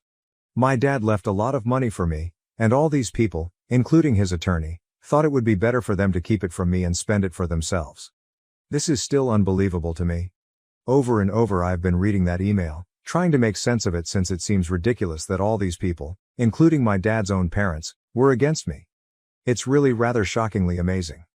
Their conscience had finally checked in and they had a change of heart, therefore the sole reason they had notified me about the papers my mother had signed and given me the evidence recently. When I phoned them to get aid, they chose to tell me the truth since they understood what they were doing was wrong. Although my mother and her parents had persuaded them not to tell me the truth as it would also bring them down, they had been intending to do this way earlier. Although they had assured me they would not come to tell me everything, if I ever asked they would most certainly be honest. All of this came to light when I inquired whether there was anything they could do to assist. They chose to offer me those records as evidence. Though it makes me happy they decided to assist me back then, it does not clear them. It also clarifies their strange and distant behavior even after helping me out, because they were guilty. They are truly ashamed, which they should be, yet they still cannot own what they did. Right now though, my brain is simply not working as it should. I just know how to handle any of this. I have no idea what to believe in. Since it's so vast and practically driving me crazy, I haven't even told my friend about what I discovered. All at once I feel deceived, hurt and enraged. Right now I have no idea what to do with these feelings. Given this is a significant development and we will most certainly bring this up during the discussions, I clearly have to discuss this with my attorney. Forgetting that she would also be losing out on a lot of things because of this process, my mother tried to flip the tide against the ones who exposed her. She told me all of this. And I'm happy she did, as I believe I should have known that other than a small number of people, nobody has my back on this planet. I guess this is how it is since I cannot rely on anyone. Right now, the only thing left to do is inform my friend so he may notify his father. Then we can all get down with my lawyer and discuss what to do about this and forward direction. Still, I am most sure I will be attending college this year. I am not wavering. I have made my mind. I'm ready to ask the dad of a friend for assistance. Right now, I guess I will ask him to be a co-signer on my loan application. I am not asking him to pay my college tuition right now. Update 3. Hi, so we met with the mediator today and, as I mentioned, I very definitely mentioned what my mother had told me in the email. She basically came clean about everything she had done, and now she will have to pay for the money she and the rest of my family have pilfers from me. She also claimed though, that some of the money went toward my upbringing, so we shouldn't hold it against her and shouldn't expect her to reimburse any of the sum taken. I do not buy it though. My grandparents have to do as well. They stole not only that money, but also my hopes and aspirations. I want them to give it back to me so I may have a dignified life. I am not going to be reliant anymore. My friend's dad and my attorney told me that although these kinds of things are not unusual, they do not diminish the cunning and repulsive nature of it. Like me, they were enraged and properly so. They promised me they would make sure I wouldn't have to rely on anybody else for money my entire life. After my dad died, the type of money they pilfers would have made me comfortable for every single year of my life. Although he had done all the necessary steps to ensure I led a contented life, my family found it unacceptable. They just were selfish, hence they had to be taken away from me. Not that will fly with me anymore. After our conversation, my attorney and I agreed we were going for the throat. Particularly on my dime, there is no need for us to back off and let them have themselves. Though things were somewhat harsh there, one thing is certain. We will be meeting once more, and this time my grandparents, all of them, will be present as obviously they have also been involved in this. Things might go to court, but I'm going to deal with a student loan till then. I will ensure I get my justice. More than justice, I have to retrieve from them money taken from me. Since the money was meant for me just and nobody else, all of them had to reimburse me. Although my mother agreed differently, they also betrayed their pledge to my father, to keep me safe and content. I never want to see them once more since they are all failures. My wife cheated with my stepbrother, got pregnant, and I told her parents. Now she's cut off from her inheritance. I, 34M, and my wife, 29F, have been married for 2 years. Our relationship has been rather ordinary. We met at a work event many years ago, became friends for a few years, then realized we had feelings for one another and began dating. We dated for 3 years before I asked her to marry me, so we've been together for about 6 years. We never had any issues, either while courting or after we married. She is gorgeous, intelligent, and a wonderful partner for me. I have done my best to be a good husband to her, and we are happy together. Around 6 months ago, my stepbrother Darren, 28M, was sacked from his work.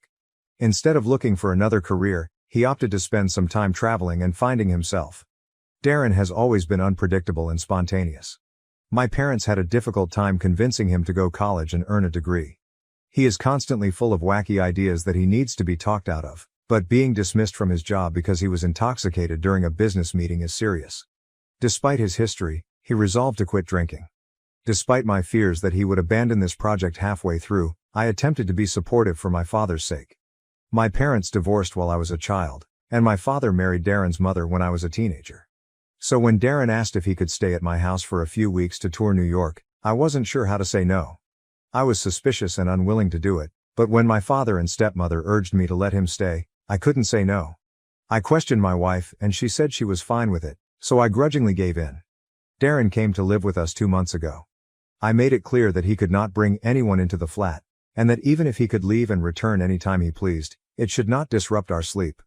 Surprisingly, he agreed with all of my rules. For the first few days, he stayed out virtually all night, and I even saw him arrive as late as 7 a.m., when I was already up and preparing for work. Aside from that, he was fairly polite, having supper with me and my wife at our home and even cooking for us on a few occasions. I was pleasantly surprised. This was not the Darren I'd known my entire life. My wife and I had scheduled a weekend trip to Vegas the second weekend Darren was staying with us because I had worked there. We told Darren to take care of the place until we returned. Everything was planned, but my wife developed a severe stomach flu at the last minute. It was Thursday night and we were meant to leave the next morning. We were both really unhappy, but we assumed she would go if she felt better. Unfortunately, her illness worsened the next morning, and by the time we were scheduled to depart, she was too ill to travel. I tried to reschedule my job commitment and postpone our trip, but it was too late, and I needed to travel. I felt terrible about leaving her in that state, but I knew Darren would be there in case her health worsened. He offered to stay at home and cook her meals as well. I vowed to return as early as possible on Saturday morning and then left. Looking back, I can't believe I didn't see that coming. So I went to Vegas by myself, returned the next day, and found that my wife was doing better. I didn't think much of it at the time, but after that weekend, I noticed Darren was home more frequently than usual. Previously he went out every day, but now he hasn't left the flat in several days. I asked whether everything was fine, and he just shrugged, claiming he was trying to save his money. I didn't think much of it at first, but as time passed, I began to notice more things that stood out. When I returned from work one day, I discovered that my wife had already arrived home. Apparently, she had taken a half day off due to a headache and forgot to notify me. Another day, I arrived home early and noticed Darren and my wife entering the house together. They stated that they had just met outside the building. This could just be a coincidence, but I had a horrible feeling about it. I had never questioned my wife's devotion before, and while Darren was a messy person, I didn't think he could do something so heinous as that. Still, I couldn't ignore the impression that something was off. I knew I couldn't accuse them of anything without evidence, and doing so would cause upheaval in my family, which I wasn't prepared to cope with. So I took a straightforward approach. I asked Darren how long he planned on staying with us. I reminded him that while it was fantastic to have him around, he should think about his future moves. Thankfully, he caught the message and stated he'd be leaving within a week. My wife was in the room during the chat, but she said nothing, which made me uneasy. Darren moved out, and I attempted to ignore my misgivings, concentrating on my marriage rather than worrying about the worst-case situation. Things improved after he departed, and I began to believe I had been overly paranoid. I was mortified to think that my wife would do something like that, especially because she had been the perfect spouse all these years. However, around 2 weeks ago, something happened. We discovered that my wife was pregnant, 2 months to be exact. You probably know where this is headed. When Darren moved in with us 2 months ago, I felt sick to my stomach. I'll offer you some context. I am a few years older than my wife, as I previously stated. By the time I was 30, I was ready to settle down and establish my own family. When my wife and I first started dating, I knew she was the one for me and wanted to marry her. However, she believed she was too young to have children and wanted to wait a few years before making that decision. Though it wasn't what I desired, I approved of her choice. We always took precautions since we decided to wait until she was 30 to start looking for children. My wife always insisted we be very careful since her body reacts poorly to hormonal birth control and she is not on any tablets. I also always utilized protection. Accidents do happen, of course, but I could not get over the sense that something was off. I felt the timing to be unsettling. She said she wanted to keep the baby, that although this was unplanned, it was a good thing and we ought to be glad. Long since I had desired children, under different conditions I would have been ecstatic, but instead I was in excruciating pain. Though I attempted to seem content to my wife, I don't think I have ever felt worse. Uncertain of what to do, I wanted no one to criticize me, thus I couldn't talk to any of my friends about it. Nevertheless, I couldn't get rid of the bad ideas and emotions. I knew I couldn't continue living in total anguish after about 1 week. I had to face my bride. I knew this would have a terrible effect on our marriage and should I turn out to be mistaken, she might never pardon me. But I kept thinking of the worst. The prospect of her carrying the baby of my stepbrother made me sick. After our first visit, completed several blood tests and procedures, all I could feel was total devastation. I decided to talk to her as I could no longer handle it and got ready for the worst. I told her I had to talk to her about something quite crucial about a week ago during supper. She wanted to know straight away. Though afraid, I aimed to be as direct as I could. I apologized for feeling this way, but I questioned her whether she actually carried my child. My question seemed to her startled. Her whole face flushed red, and she began shouting, accusing me of being a monster for questioning her and committing something so terrible. She said she had never strayed from me. She wondered where all this was coming from, and I told her it was too much of a coincidence she was 2 months pregnant, the same length of time Darren had left. She became much more irate as a result and began yelling even more. Seeing the situation becoming bad, I tried to cool her down and get her to pay attention to me. I told her it hurt for me to live with these uncertainties. I told her about the events that occurred during Darren's stay, wishing I had no harbors of uncertainty and felt something was off. She seemed to relax a little and assured me she knew I had questions, but she also advised me to believe her and our marriage would be stronger. Though I felt awful, I told her I wished I could just ignore these ideas. Having attempted, I wanted a paternity test following the birth if there was really nothing to worry about. I even said I knew how tough this must be for her, but I had to be sure for my own peace of mind. She seemed to be really more extreme than I had expected, so clearly I didn't expect her to be entirely cool with this and felt she might flare out a little. If she was angry before, the reference to a paternity test sent her off. She said I was nasty and she couldn't believe I would force her to go through something so embarrassing over my crazy thoughts. Though I attempted to remain cool, really seeing her so against the concept made me feel as though my suspicions were vindicated and I started to get enraged. I told her this was an ultimatum, that if she disagreed, I doubted we could be together. She admitted she needed time to consider it and this seemed to help her somewhat relax. That evening we slept in different rooms. We said nothing to one another the next morning before reporting to work. I fantasized the worst-case scenario as the truth all day. The remainder of the week reflected that. She would ignore me and arrive home late at night. She grew upset every time I tried to chat to her, so I finally gave up. I had no notion she was merely deciding on her next action. When I got up in the morning last Thursday, I discovered she had not returned home the evening before. She never responded when I texted her many times. I had to report to work, but I was so agitated that I couldn't concentrate and so left early for home.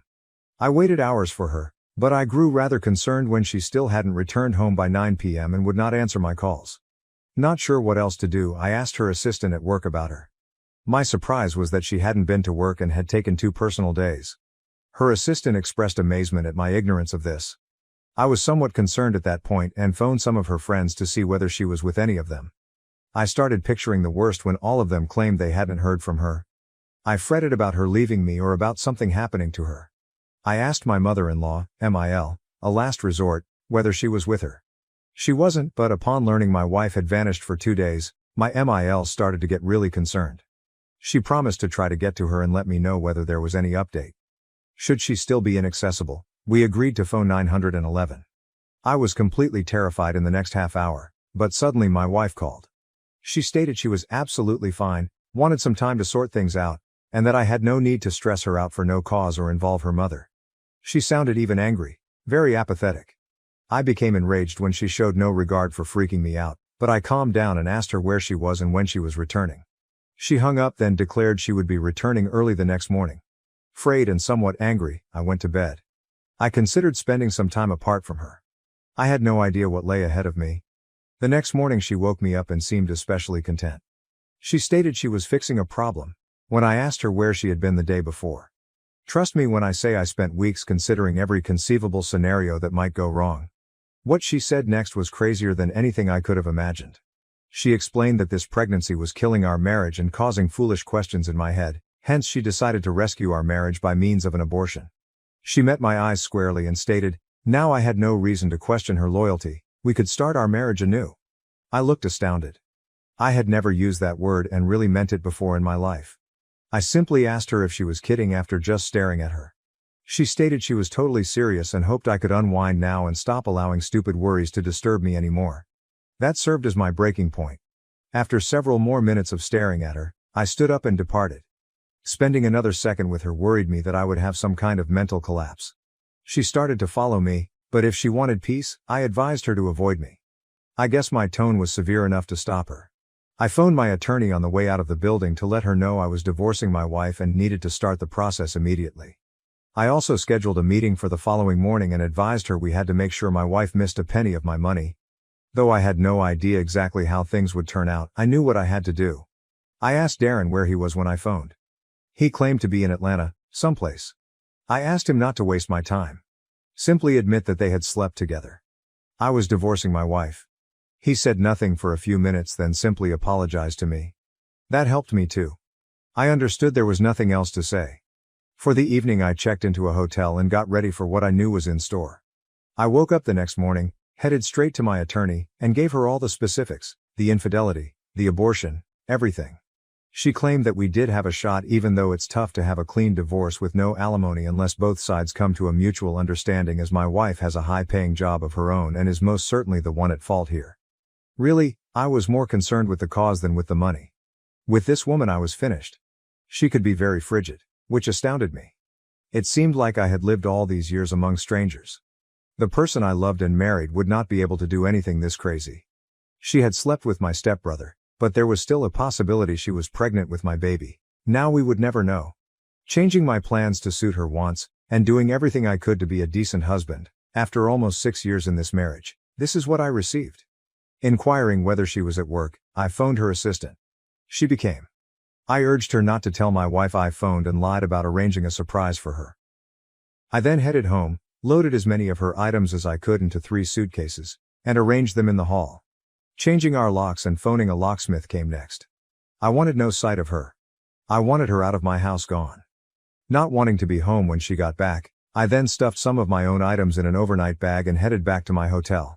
It was almost 5 p.m. by the time everything was finished, and I was worn out, physical and psychological. I slept on the bed and nodded out as soon as I got to my motel. My phone rang when I woke up. In fact, it was my wife, but I chose to treat her with the same indifference that she had shown me the day she obtained the abortion behind my back. She persisted in phoning, and I ignored a million books that she recommended.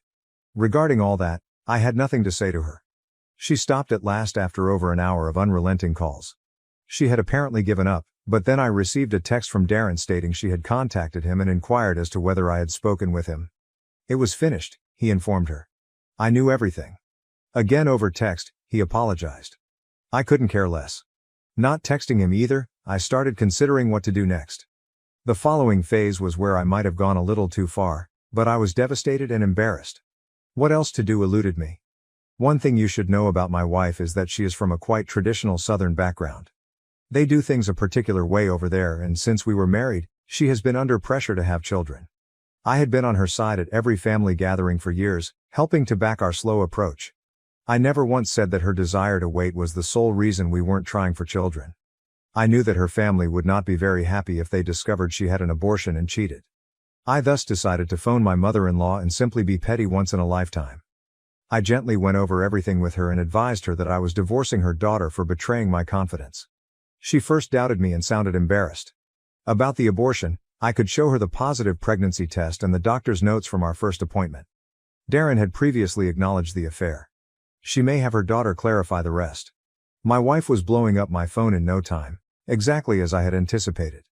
I tried to wait it out, but I ultimately picked up when she wouldn't stop after an hour and a half of unrelenting calling. Her answer was as predicted. She screamed I was ruining her life for no reason and she had nowhere to stay for the evening. She was beyond enraged. I informed her she was welcome to check into any hotel of her choice, but not to irritate me. I disregarded her attempts to prod me. She would be hearing from my lawyer shortly, and any correspondence from now on would go via our lawyers, I advised her. I also assured her that I would pack and deliver everything she desired wherever. She then told me she could forget about ever inheriting a cent from her parents since her parents were quite enraged with her and declared she was no longer welcome in their family. From my in-laws, this was surprising. Although I expected them to be enraged, I did not believe they would act in this extreme manner. I obviously told my wife none of this.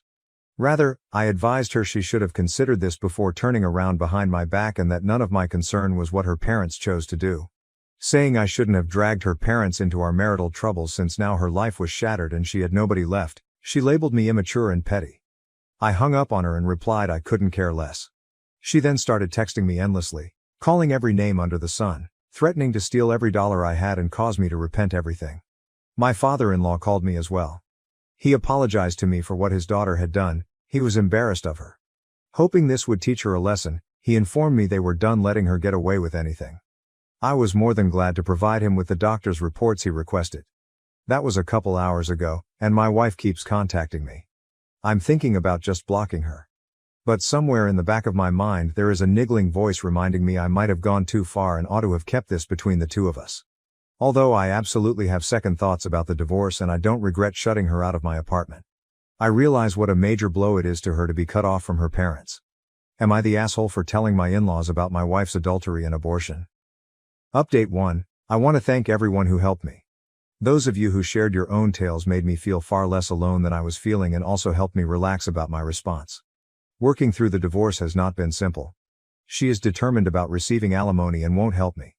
We all know how complicated divorces can go, thus we have been trying to come to an understanding between us and avoid going to court. Unfortunately, it looks like she is handling this as an assault against her ego and does not give practicalities any thought. I am quite happy I had the wisdom to evict her from the apartment before she could get the pregnancy test and ultrasonic records, which I currently have with me. I have also discussed the overall matter with Darren. Though I am furious with him, he claims he will help and even testify if he has to. He has also blocked my wife on all conceivable platforms and avoided all interaction with her. He has apologized for what he did, not that his apology counts to me, but at least he isn't repeating her error as she did. Curiosity drove me to ask him specifics about the affair. He claimed it began the weekend I visited Paris and persisted for as long as he remained here. Reportedly, they also met a few times after he moved out. Regarding her pregnancy or abortion, he claimed he knew nothing. Though I am furious with him, I do need him to respond appropriately should things get that far off.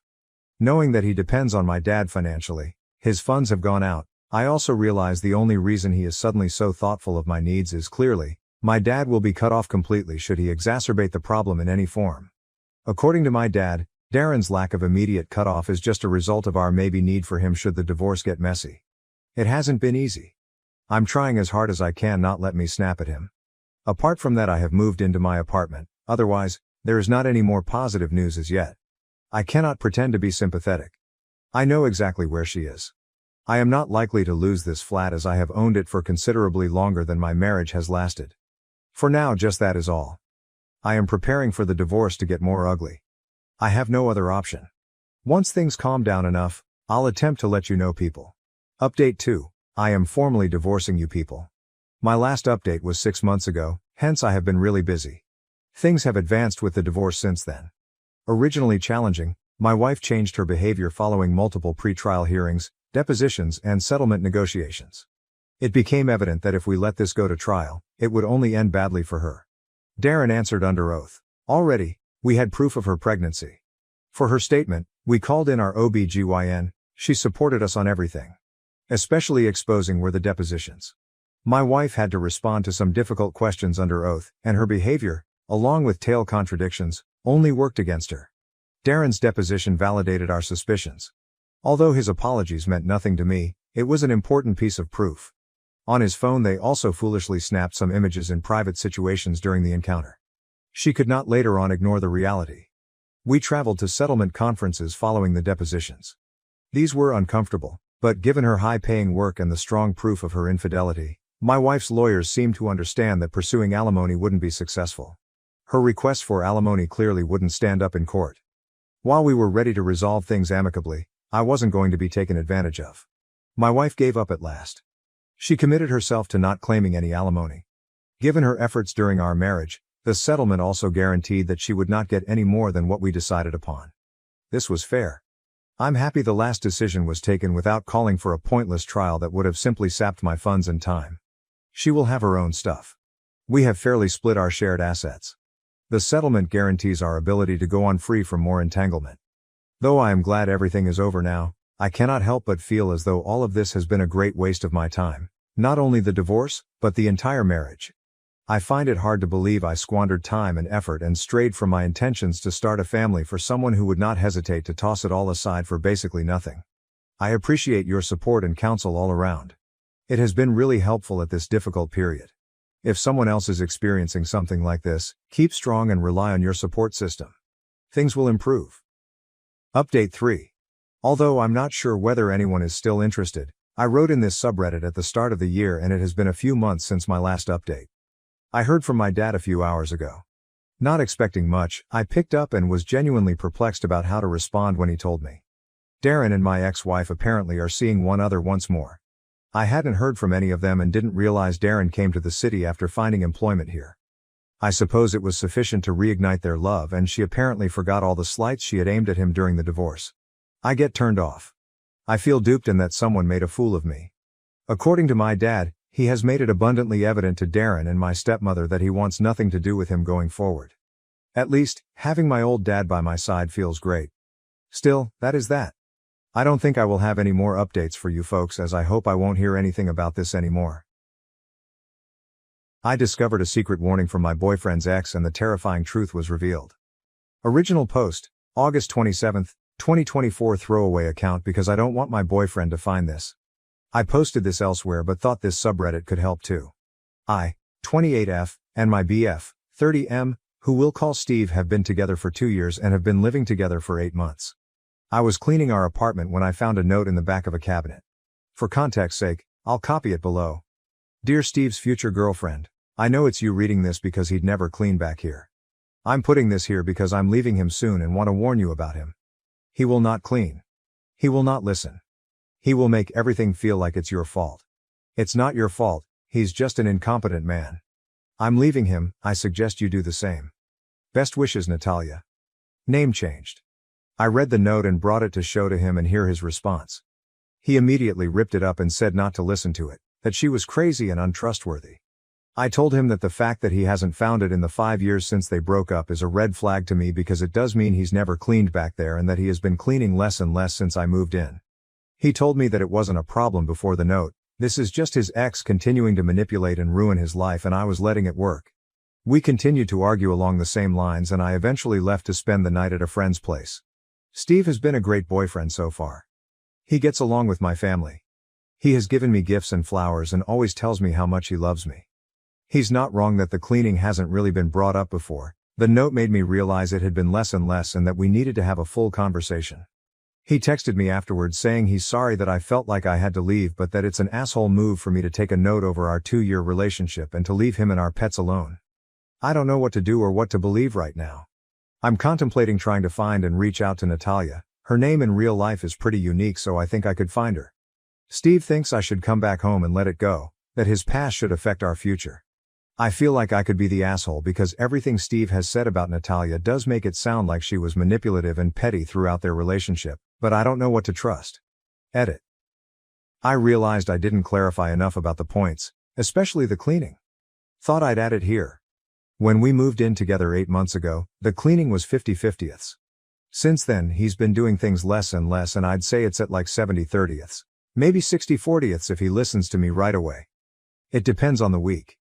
I have to remind him to do things like bring his plates to the sink or take out the trash and I didn't have to before. The dishes will pile up unless I do them, to the point he's had leftover food mold on the plates. I'm not a confrontational person, so I was just asking him to fix it when it came up. The note made me reflect on it more and try to have an actual full conversation, and I will say I didn't feel listened to when I talked to him about it. I tried to use the note to start a conversation about cleaning, and he got so stuck on that I was listening to his ex instead of him, that he wouldn't listen to what I think are valid concerns. He thinks I'm letting the note have confirmation bias, so no matter what he says I'll think he's in the wrong. Also, I didn't leave him permanently. This all happened yesterday and I only spent one night at a friend's because I didn't feel like our conversation was going anywhere last night and he wouldn't let me sleep until I let it go. I'm going back today and wanted to get advice and feedback before I do. Edit 2. I appreciate all these comments with advice. I'm heading back to our place now. My plan is to first apologize for immediately bringing him the note without thinking of his feelings and validate that it's hard to have an ex's message found.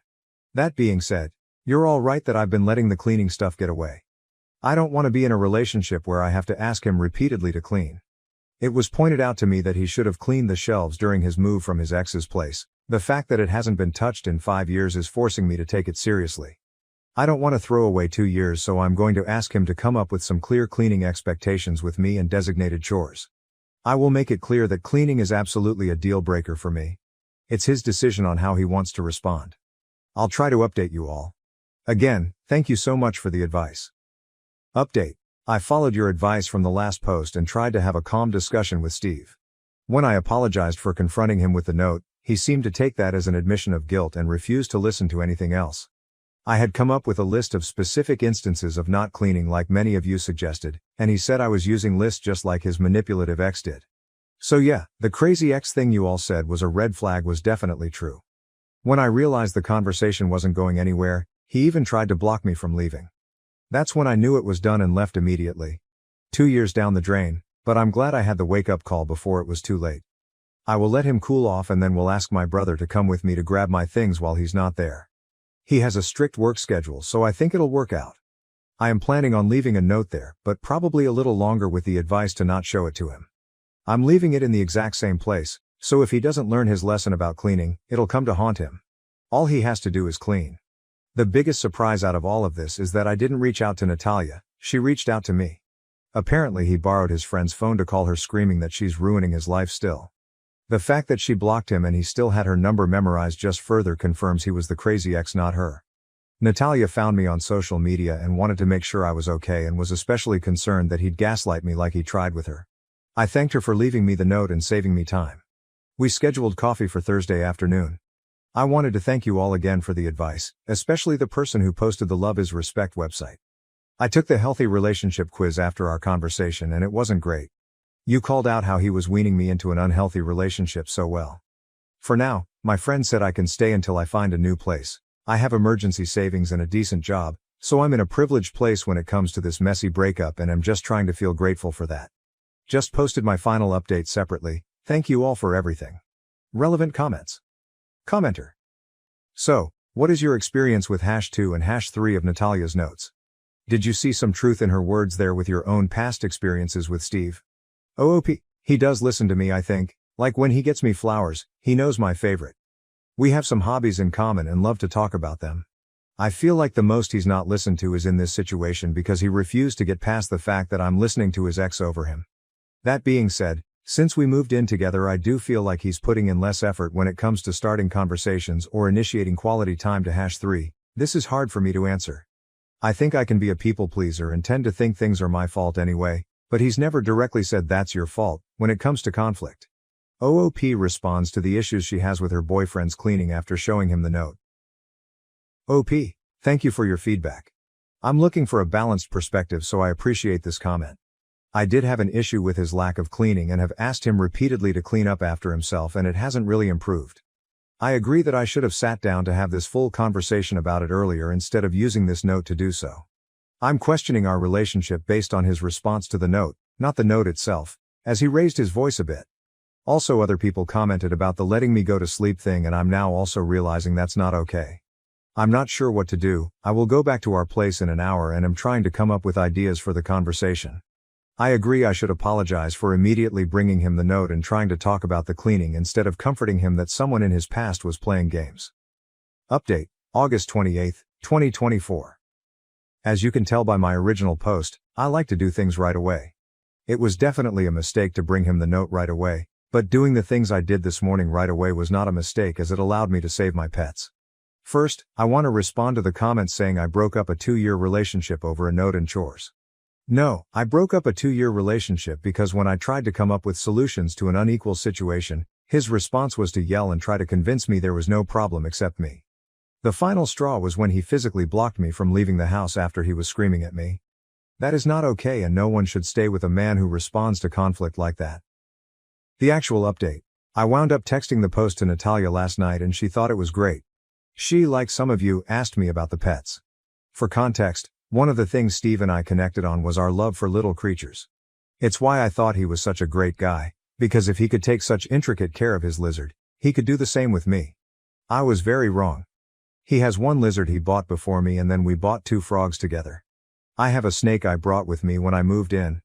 I was planning on waiting until he cooled down to go grab my things and the frogs and snake, thinking he would never hurt them, but Natalia changed my mind. She said he could get destructive when he's mad and was concerned about the safety of my little guys. I immediately knew I couldn't wait until later this week and reached out for a meeting with the landlord early this morning. I wound up FaceTiming with Natalia last night and we had a long discussion. Natalia is a lawyer and told me that in our state, landlords are required to let me get out of the lease I signed in cases of domestic violence. She also told me that his yelling, gaslighting, and refusing to let me leave are all types of abuse. It's definitely hard for me to sit with that. But the Love is Respect relationship quiz helped me also realize that a bit more last night. Apparently his constant messaging and control over what I wore and when were signs of abuse too. Anyway, this morning Natalia volunteered to come talk to the landlord with me alongside my brother. As soon as he heard the word lawyer, he was on top of it and said I could break the lease, but would still have to pay for all of August even though I'm leaving 3 days early. I felt like that was fair. He also messaged Steve to say the apartment needed to be empty for emergency maintenance all day today so I could pack my things. Steve messaged back that he was at work all day and wouldn't be home until 6 p.m. When I got into the apartment, it was a mess. He had broken my dishes that I had brought with me on the ground and left the shards laying about. My clothes were ripped up and scattered around our room. It was disgusting and heartbreaking. He left his lizard alone, but opened the tank doors for our frogs and my snake. Luckily the frogs were still chilling in their enclosure, but my snake had gotten loose. This made me the most mad, as she could have gotten cut on the broken plates. I feel so fortunate that she was just hiding in the closet corner and I was able to pack her up safely in her enclosure again. All my things are packed and I'm writing this as my brother drives me back to my friend's house right now. Natalia told me that she actually left 3 notes, one in the cabinet, one on the underside of the vacuum, and one in the crumb catcher of the toaster. While we were there we checked to see if the notes were still there. The one on the vacuum was, but it looks like Steve did clean out the crumb catcher at least once in the past 5 years. He never told me he had already found a note in our conversations, so it caught me by surprise. Natalia and I left the vacuum note as is and replaced the cabinet one. I wasn't comfortable leaving my name on a new note, so my addition was a handout on healthy versus unhealthy relationships and a QR code to the quiz that woke me up. I'll put it in the comments. I'm not sure if I can have an outside link. Natalia said if he didn't find the notes in those 5 years, especially after the move, he probably won't find them again. I'm inclined to agree, especially given he did find one but then didn't even clean the rest of the house to see if there was any more. Steve doesn't make sense to me, and seeing the state of the apartment really woke me up to the fact that I have no idea who he is. The Steve I knew would never put animals in danger, but I don't think I really ever knew Steve. To the people saying it's pathetic that I broke up my relationship because of chores and Reddit, I encourage you to reflect on the subtle ways that abuse starts. This Reddit thread woke me up to it and gave me the resources to get out safely before it got any worse. I also made an appointment for a therapist. I'm very lucky that my job has good insurance, so I should be able to work through this relationship, and I'm hoping to focus on boundaries and my people-pleasing habits, so I never find myself in this situation again. To the people wishing that Natalia and I would get together, we had a good laugh about it. Natalia is engaged to a wonderful man who cleans, listens, and reflects. She said there's a phenomenon that when people break up with their awful ex, their soulmate can quickly follow. I'm hoping that's true. Regardless, I do think I got a good friend out of this, especially since Natalia is a snake mom too. This is my final update. I hope if you learn anything from my experience, it's that abuse doesn't start right away. First there's love bombing, gifts, and pretty words. And then slowly, they test how much you'll put up with. You should never have to put up with anything, especially moldy freaking plates. TLDR, after ending things due to his behavior, Steve destroyed our apartment and let my snake loose, but I was able to get off the lease and get my things with Natalia's help. Now I'm safe and am looking for a new place to live. Relevant comments. Commenter. Natalia received the assignment Demonstrate Sisterhood and aced the test. I am so sorry that Steve proved all of us, including Natalia, right on how crappy he is. Can you go after him for the destruction of property? OP. Honestly, I just want to put this behind me. Most of the clothes were ones he bought me. I thought they were sweet gifts, but looking back on it, I'm realizing he pushed my style out for the one he prefers. He liked to dress me exactly the way he wanted, so I'm okay leaving the clothes behind. I can get new dishes and new clothes that fit me. I have my pets and that's all that matters to me. Commenter. The Steve I knew would never put animals in danger, but I don't think I really ever knew Steve. That really freaks me the fuck out in these posts. The idea that you can know someone enough to start working on a life together but not actually know them. It makes me wonder what % of abusers masking do it specifically on purpose to trap someone, and what % just happen to have nothing trigger their worst instincts, behaviors. It's hard to imagine the bulk of stealth abusers being patient masterminds working a long con. Commenter. But it looks like Steve did clean out the crumb catcher at least once in the past 5 years. Steve probably didn't have a choice for that one. The paper and crumbs mix would have started smoking at some point. OOP on her snake. OOP. A Western hognose. She's the cutest. Her name is Raspberry because she's pinkish in color. My sister thought she needed to go to the ER for her period. What began as a simple babysitting job turned into a scary situation. Original post, August 22, 2024. Okay, so I, 19M, am babysitting my little sister, 15F, while our parents are on a trip internationally. It's like a completely different time zone and the signal sucks. They get home in like 6 days. But we are both pretty self-sufficient and felt like it would be fine, and my parents left us food and money and stuff. We've been Gucci for a whole week so far. Anyway, this morning she got her period while we were just sitting playing video games and she got blood all over the couch, so I paused the game while she took care of it and put on a tampon and didn't make a big deal of it. I was trying to be nice because I know it can make girls cranky and it hurts and stuff, so I got snacks and a blanket and whatever and we kept playing. Well, like maybe 40 minutes later she freaked out because she bled on the couch again and I'm like, did you put the thing on wrong or what? So she changed again and I even helped her clean the blood off the couch this time, and I figured she'd use a bigger feminine thing. NBD. Well, like 30 minutes after we start playing again she pauses and goes to the bathroom and I hear her scream, so I run over there thinking there's a spider or something, but she came out holding like this chunk. It was like a chunk of blood. But looking at it I'm like, shit, maybe that's an organ? Like, is that your kidney? But she was like, no, it's a clot. And she was freaking out about it. Which, yeah, it was gross. It was like the size of a hacky sack. So I'm like, okay, well, go flush your clothes. Anyway, she cleans herself up, but then she said she doesn't want to play anymore, and I'm like, okay. So she spent an hour on the couch with her face all scrunched up doing yoga breathing and telling me her cramps were the worst ever. So I gave her Tylenol, but she wouldn't take it because she said she feels like she's gonna throw up. I brought her water and juice and warmed up that gel thing you stick on your stomach, you know? So I was trying to help. Well, then she says, oh no, and she gets up and goes to the bathroom, and as she's walking she's got blood going down her leg. She yelled for me from the bathroom and I went in there and she's sitting there and I hear this plopping sound and there's more of those chunks. Like maybe 2 of them? And she says, I think we need to go to the ER. I'm like, why? And she tells me this is more blood than she's ever had and she doesn't feel good. But periods are supposed to suck, right? And she wouldn't take the Tylenol either, so she didn't really try to manage it at home. So then she started yelling at me, telling me I have to take her because she can't drive, but I'm pretty sure our parents will kill me if I take her to the ER for her period. Is that a thing? She's sitting in the shower now because she said she thought the warm water would feel good and she was sick of bleeding on stuff and it's more comfortable than the toilet. I asked her if she just needs a bigger tampad and she told me to STFU, so she's not even communicating with me at this point. I've asked her a few times if she's okay there and she tells me I'm bleeding out. Mason, what do you think? So like she's not unconscious. IDK, I don't know anything about this, but I also know she hates blood and flips out about any minor cut too. Is going to the ER because of a period a thing? Can you bleed too much? I thought there was only a certain amount of blood in the vagina every month. I feel like she'd be more comfortable at home anyway if she'd just take the Tylenol. IDK, what to do? My sister is like average teenage girl height, pretty skinny because she's a ballerina and doesn't eat meat. She takes Accutane for her pimples. I'm not sure if there's other stuff that's important. She's had her period for like a year now, I'm pretty sure. Maybe more. She takes Flintstone gummy vitamins sometimes, like the ones in the purple jar. And she's obsessed with Celsius energy drinks. She wears contacts and she had her wisdom teeth removed 2 months ago. IDK, I want her to be okay and stuff, but I'm not sure there is a good choice. Help? Relevant comments. Is there any chance of pregnancy miscarriage? I mean, I don't think so. She doesn't have a boyfriend, and when I asked she told me to fuck off, so probably not. Tampons or pads? I asked and she said she was using a tampon first, but after that she used both to prevent leaks. So both, I guess. She said always with wings and Tampax Sport. Commenter, Doc. If she's saturating more than one tampon in an hour, she should be seen. OOP, she said she was soaking both of them, so I guess we are going. Mini updates and comments. 30 minutes later. OOP, okay, she's throwing some extra clothes and shit in a bag.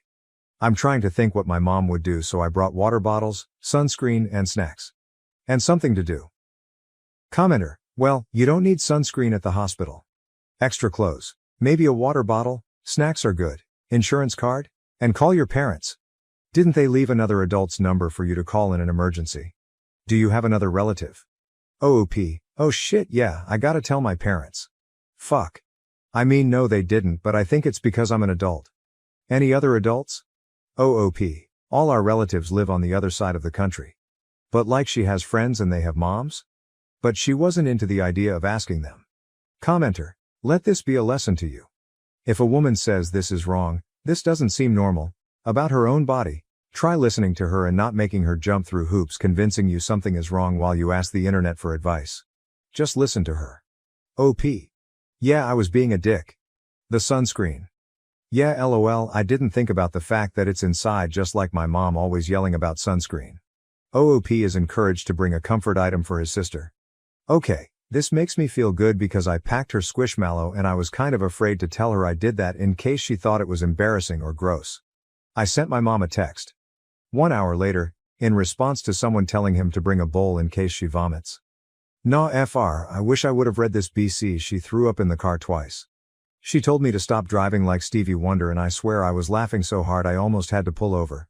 Commenter, it sounds like she is really comfortable with you. I mean, she let you help her clean up and showed you clots. And you didn't get all you, I'm a guy, don't show me. Frankly, you're acting better than my husband would when it comes to helping. He'd never look at my blood or think about bringing snacks. So you are doing pretty good and she might not feel she needs another female. OP. I mean, if I acted grossed out, she'd tell me to grow up, lol. My sister doesn't deal with stupid dudes. But yeah, we're close and it's just blood, so? About 2 hours after OG post, okay, we got here. She threw up a couple times in the car but she said she's good now. We walked in and she was like dripping down her leg again and they saw that at the desk and maybe how fucking freaked I looked, lol, and took her back pretty much right away. Commenter. Adding to this, because questions about her sexual history and habits are definitely going to be asked, big bro, make it clear to her that if she wants you to leave, you will. If she wants you to stay, I would make it clear to her that you're not going to snitch on her about anything she says. If it's something that needs to be brought up to your parents, the docs can do that. It's not your job to tell your parents her answers. If you can't make her that promise, tell her you can't be in the room. OP. Nah, I'm not saying shit if I find anything out. She caught me smoking weed on the roof 2 years ago and still hasn't ratted, lol. About 1 hour 10 minutes later, 3 from OG post. Okay, so she's getting Zofran and fluids and they're gonna do an ultrasound in the room here. So far we know she's not pregnant and her labs weren't great. Hemoglobin was 6.8. Editor's note, that's not good. Normal for women is 12. 16, see here? That's basically the one I remember. She said to tell everyone thank you for the advice and stuff. She also said she feels okay, just really tired. Commenter, the tube sounds like a catheter. They may want a clean urine sample. The excessive bleeding can contaminate a urine sample and affect certain test results. OP. Oh, yeah, okay. They said they wanted a urine sample but I was thinking why can't she just pee in a cup? About 1 hour, 20 minutes later. Alright, the ultrasound was normal. She's being admitted. They want to test her for bleeding and clotting disorders now, and they're going to give her some blood. They asked if I know my blood type, which I don't, but I'm not sure why it matters. Sister is B+ though. Commenter 1, I mean, tampad's a good way of saying, tampon or pad. Commenter 2, I agree, this is a useful neologism, OP. Thanks. OOP, see, I'm not a dumbass, I'm just inventing new terms. Commenter, You have properly unmounted your foot, so don't be afraid to ask questions now. It's much better to ask questions so you don't have to worry or freak out about things you don't know or don't understand, than to drive yourself mad with worry about something that might not warrant that worry or leaves you with unanswered questions. Best of luck to you and your sis. Was she happy you packed her squishmallow? Oopie. Yeah, she's sleeping on the squishmallow like a pillow run and told me it's the only reason she forgives me lol. That's a good idea though. When she wakes up I'll ask her. Commenter. If she gets admitted, you may want to consider making a trip home to pick up any comfort items either of you two need, like a book, laptop or blanket. But only if your sister feels comfortable with that. Oopie. So she packed clothes and I packed her squishmallow and our switches so we would have stuff to do. But she didn't even want me to get up to go pee, so I don't think she wants me to leave lol. She's asleep now though. Commenter. Definitely not the worst way to have to spend time in a hospital lol. Hope she turns out okay. Though I'm extremely curious about what the root cause is, and if you both feel comfortable sharing I'd love to know. OOP. Yeah, she said she doesn't care as long as I don't post any pics of her because she said she looks like 2024 Amanda Bynes and Britney Spears combined lol. Commenter. For future reference, you can call your doctor's office, or an advice nurse, with stuff like this. They will ask you a bunch of questions about what's going on and tell you what to do. OOP. Yeah, I was googling do you go to the ER for a bad period, and that's how I found the subreddit lol, but if something ever happens again that's probably a better bet. 7 hours later, about 12 from OG post. We both slept. Got a hold of our parents. My mom is looking for flights back home. Sister is feeling a lot better at this point. They gave her medicine to stop the bleeding. I wasn't expecting this to blow up the way it did, so there's no way I'll be able to answer everyone. She's doing okay though. Should know more about the CT soon. Commenter. Mate, I grew up with a shitty big brother and even now as adults I know he couldn't do half the job you've done of taking care of your little sis. You have restored my faith in humanity, and big bros. Glad to see the night was uneventful and that you got hold of your parents. And whatever you do, don't forget to reapply your sunscreen often. OOP. Man, she changed my name in her phone to SPF. I'm never living this shit down lol. 1.5 hours later, 13.5 from OG post. Alright, her vitals now are 101/65 and 80. So better, 6 hours later, 19 from OG post.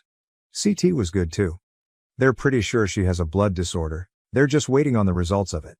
I guess when she had her wisdom teeth out she bled more than she was supposed to, but I didn't know that before. So yeah, just waiting on that for now, but they don't think the issue is her uterus or whatever. Commenter. Just wanted to also mention that I think your post has become the #1 post to have ever been on with the most engagement ever. OOP. JFC, I'm kind of embarrassed lol. I'm glad this is anonymous.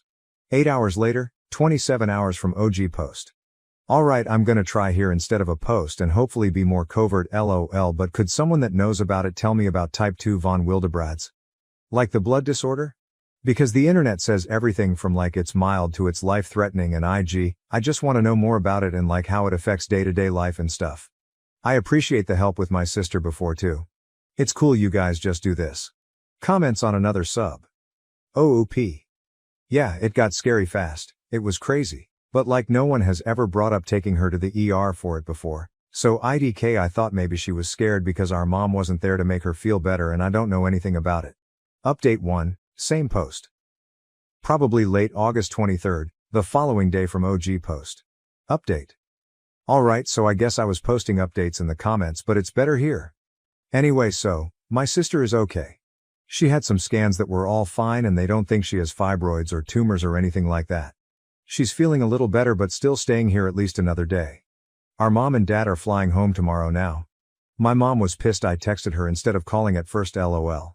Already had someone try to find me on Insta, so like if you know me or her, no you don't lol. She doesn't want this going around school or whatever, so don't do it for at least 3 years lol.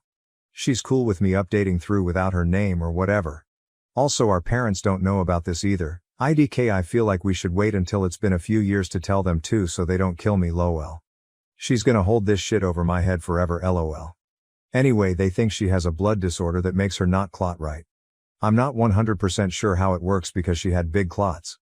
But they said they're pretty sure that's what's going on because her PTT took longer than normal to clot. They're waiting on von Willebrand, SP, testing to come back, but they think she has type 2 probably. Gonna Google that tonight BCIDK what that is, and I've never heard of it, so I guess if any of the doctors know what that is or if this sounds like it LMK. Yeah, I wasn't expecting this to blow up like this lol. I thought this was just like doctors answering questions like a helpline. But my sister said thank you for everyone telling me to take her and she's okay. Update 2. Same post, probably same day as previous update. Or soon after update again. They confirmed it's von Willebrand, IDK if I'll ever spell that right. Anyway, it's genetic I guess, so they want me to get tested too, but like obviously I've never had periods and I've never had surgery, so it wouldn't be as obvious. There's still more testing, like more specific to the type. But anyway, sister is good and we have an answer. She's gonna talk to a hematologist next week about what that means and stuff. Update 3, same post. August 29th, 2024, 1 week from OG post. New update. So if I also have von Willebrands. So does our mom.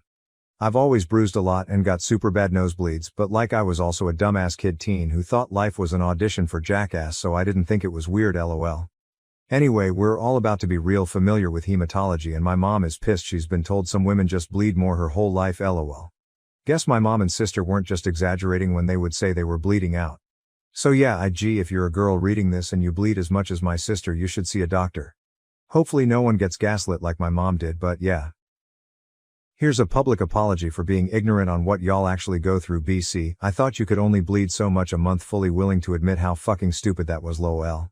OOP's second post, August 29th, 2024, same day as update 3. Hi, so it's me again, 19M, apparently not that smart, questioning my career goals as a teacher.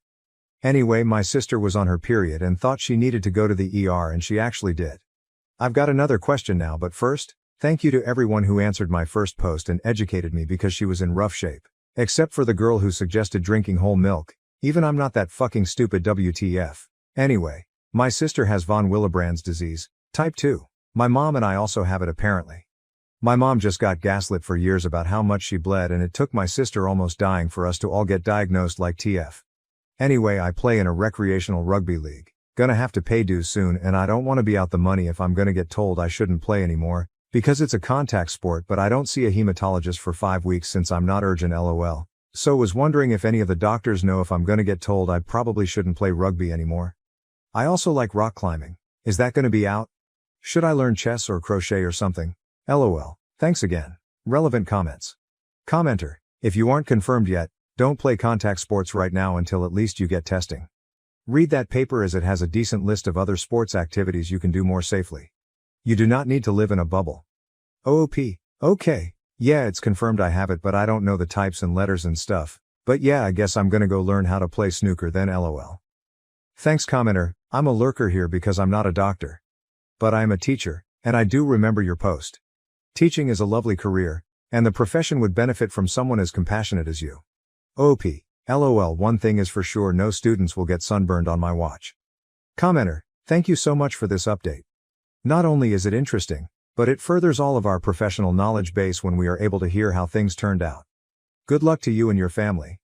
And I'm glad that your mom's medical issues have finally been validated. That's huge. OP, oh yeah, I mean she's in her 40s. She'll kill me if I say exactly how old though lol. So like I can't believe she's been suffering for 30-something years. She said she's about to write a big I told you so to every doctor who ever told her to get used to it. Commenter, dead serious, no pun intended. You should take up comedy. The ones that are the funniest are the ones that don't understand how funny they are.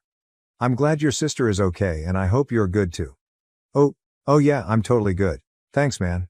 Showed this to my sister and she said, tell them you're already insufferable as it is, the last thing you need is an audience. Savage. LOL. Commenter, you'll know more after your consultation. There are different types of von Willebrands, so what applies to your sister and your mom will not necessarily apply to you. I'm glad you guys got to the bottom of it and I'm extremely disheartened to hear that your mother was gaslit her entire life about her symptoms. There's not really an excuse from the medical community for that, and I'm sorry. OOP, hey, thanks.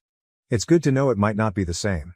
Honestly, I'm surprised I made it this far without my brain bleeding because I was the poster child for ADHD lol. One more sunscreen comment. My dads have been calling me banana boat since they got back. RIP any game I had lol. Final fun comment. Commenter, please accept this version of an award because there's no way I'm paying for them through here, but dude, the sunscreen. I feel like this should be as well known on Reddit as the poop knife. OOP, IDK what a poop knife is, but I'm honored lol. My wife got bored with me and secretly called her ex to come and F her. This is how I uncovered everything. Hello everyone, I've been lurking on this topic for over a year, but I can't keep reading and need some advice on my predicament. I would welcome any feedback. I'm 35 years old, and my 31-year-old wife stopped having any intimacy with me about 6 months ago, and I'm not sure what to do. We have 2 boys, one is 3 years old and the other is 1.5. We are also in the process of building a house. I don't like watching the world burn, and I like to take action as soon as possible to address any difficulties. So I started a talk with my wife to figure out what transpired. I asked her, "Why did you stop speaking to me, hugging me, and kissing me?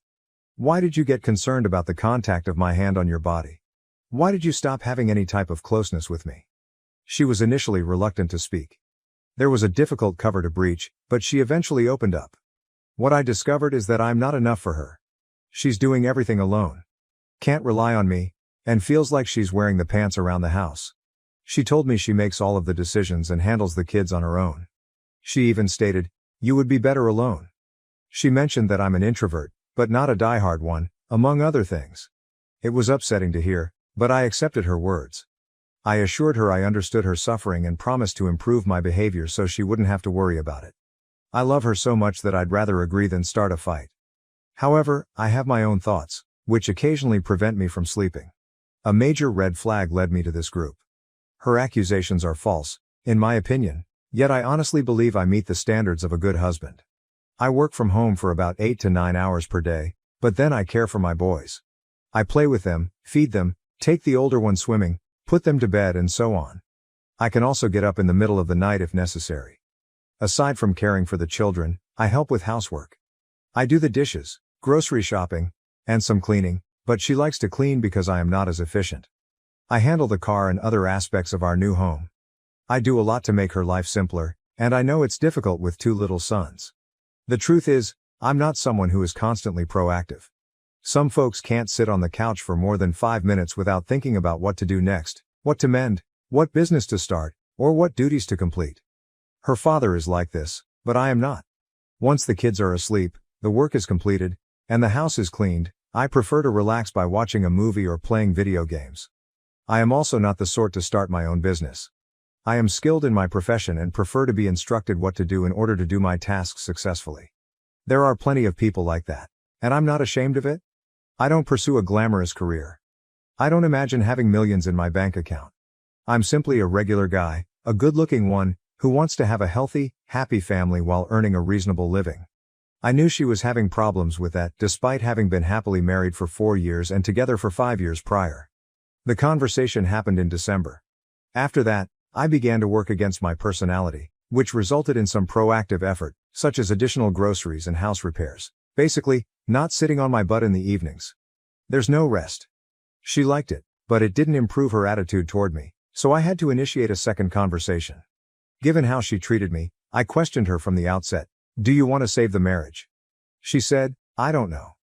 It was difficult to swallow, but in order to proceed, I asked her, "Do you want to go to marriage counseling?" She said, "I don't know." I continued. It's not a moment to not know if our kids may have parents living separately soon. After hearing that, she agreed, and I needed to get a therapist. She showed no interest in that.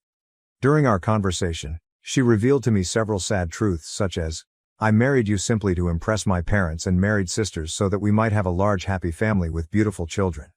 I married you because I was fascinated rather than in love." I also learnt that she had a meeting with her colleague clergyman to discuss our marriage. Anyway, I found a fantastic therapist, and we're approaching our 3rd session. We discovered that we have distinct love languages. I require touch, she needs work done.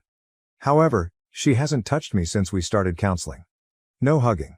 After the 2 sessions, I asked her whether she liked it and how she felt, and all she said was that she's uncomfortable sharing our personal information with an unknown stranger. When the therapist discovered we hadn't slept in the same room in 6 months, she was taken aback.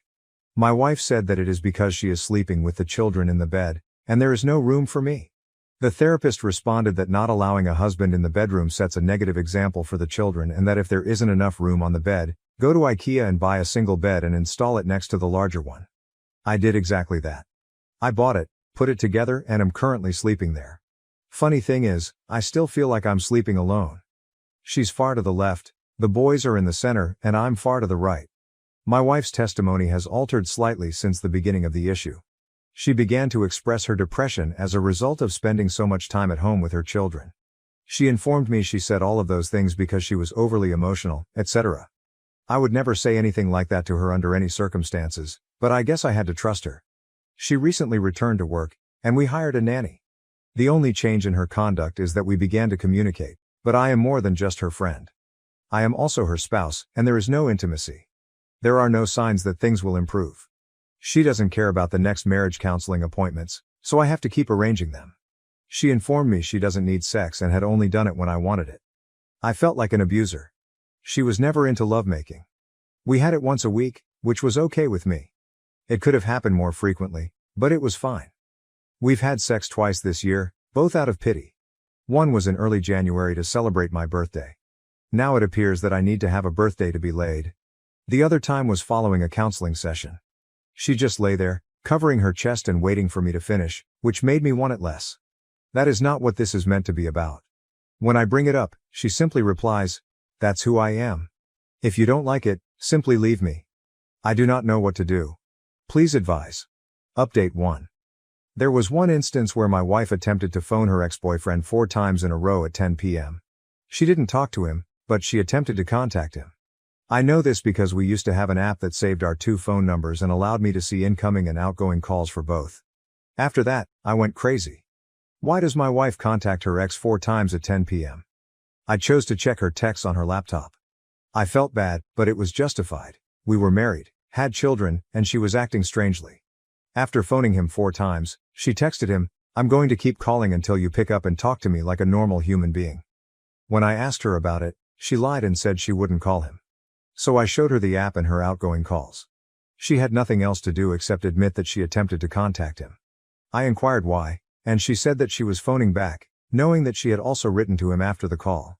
I asked if she wrote to him after the call, and she responded no. Then I showed her the message she sent to him.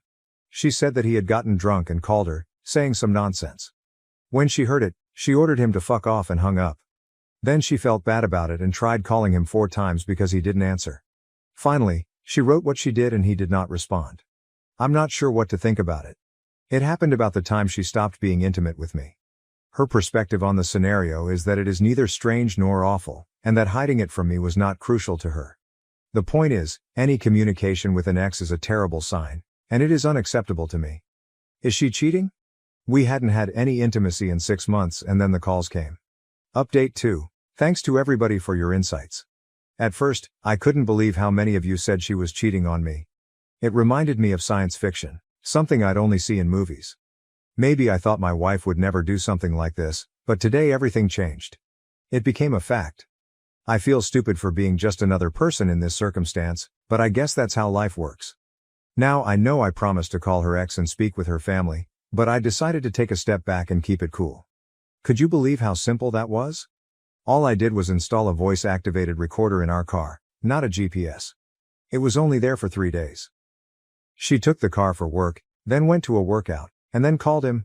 Or perhaps he called her. I'm not sure who called who, but I heard everything. It was a video conversation on the phone. I learned everything I needed to know about sex and our respective lifestyles. They talked as my wife and I did when we first met 9 years ago. The same attraction, jokes, and so on. I haven't had this with her in a long time. They even discussed vacation plans. She wants to visit him in July. Wow, she offered him 2 years to move back to our country. I can't believe this. Now after listening to an hour-long recording of this nonsense, I have some things to process. I need to meet with an attorney next week. All I wanted to say was thank you. You opened my eyes. If it hadn't been for you, I would never have purchased the blasted voice recorder. And to think, I felt horrible putting it in the car. My God. I will keep you updated, but for now, I need to relax and think about my children and what she has done. They started this in September of last year and it took me 2 months to detect changes in her behavior. I will be caring for my elderly father in another city for the next week, therefore she will be unable to work for that time.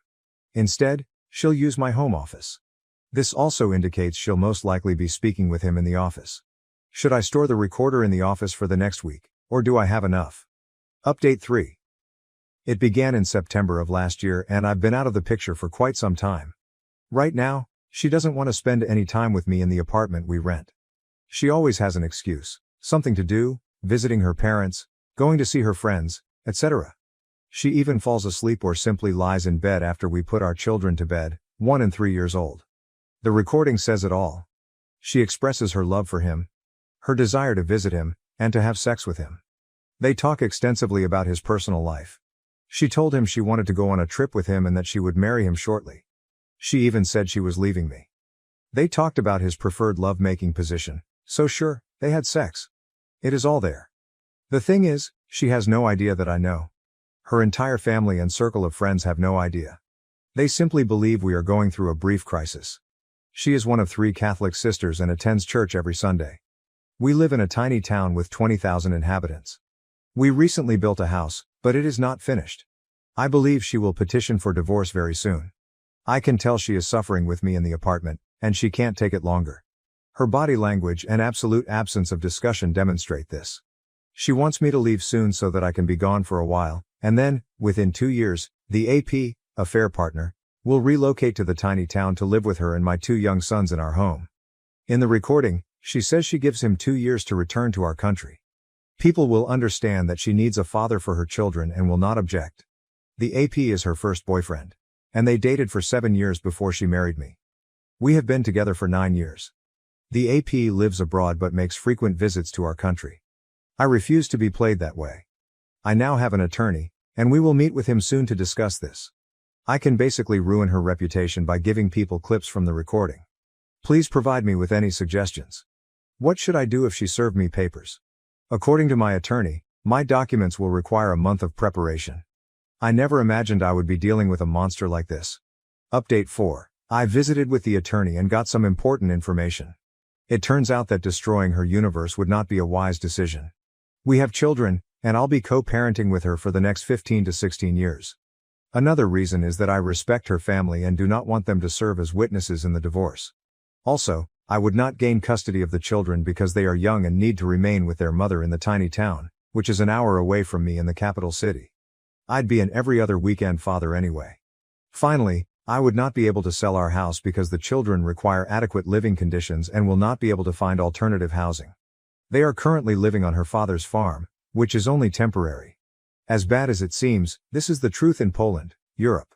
Following our conversation, the attorney sent her the documents. They were scheduled to be delivered shortly after Easter. Easter is celebrated in Poland over 2 days, on Sunday and Monday. I faked it all at the table, and drinking helped a lot. Yesterday, Tuesday, I had a day off from work and was caring for my 1-year-old son. She went to work in the capital city, which is an hour away. In the interim, my brother assisted me in moving all of my belongings from the flat to his car. The postman delivered the divorce papers, which were actually an invitation to mediation, so that we could divide things civilly and divorce amicably. According to the article, she is in a relationship with this guy, which is why she is getting divorced. The evidence I have will be used as leverage when establishing child support, etc. When she entered the house, I informed her that I knew everything. I have incontrovertible documentation. I am profoundly hurt by it, and she should call my lawyer. Then I handed her the divorce papers and left to visit her folks.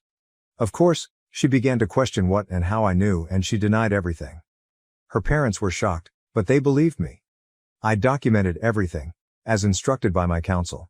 It began with me asking if they thought I was a nice, caring husband and father. They agreed, and now she can't use them as witnesses against me in court. As I previously stated, they believed me and recognized that what she had done was horrific. She had devastated our lives as well as the lives of our children. I thanked them for their understanding and headed to the capital. Meanwhile, I called a buddy, who took care of delivering the news to her friends.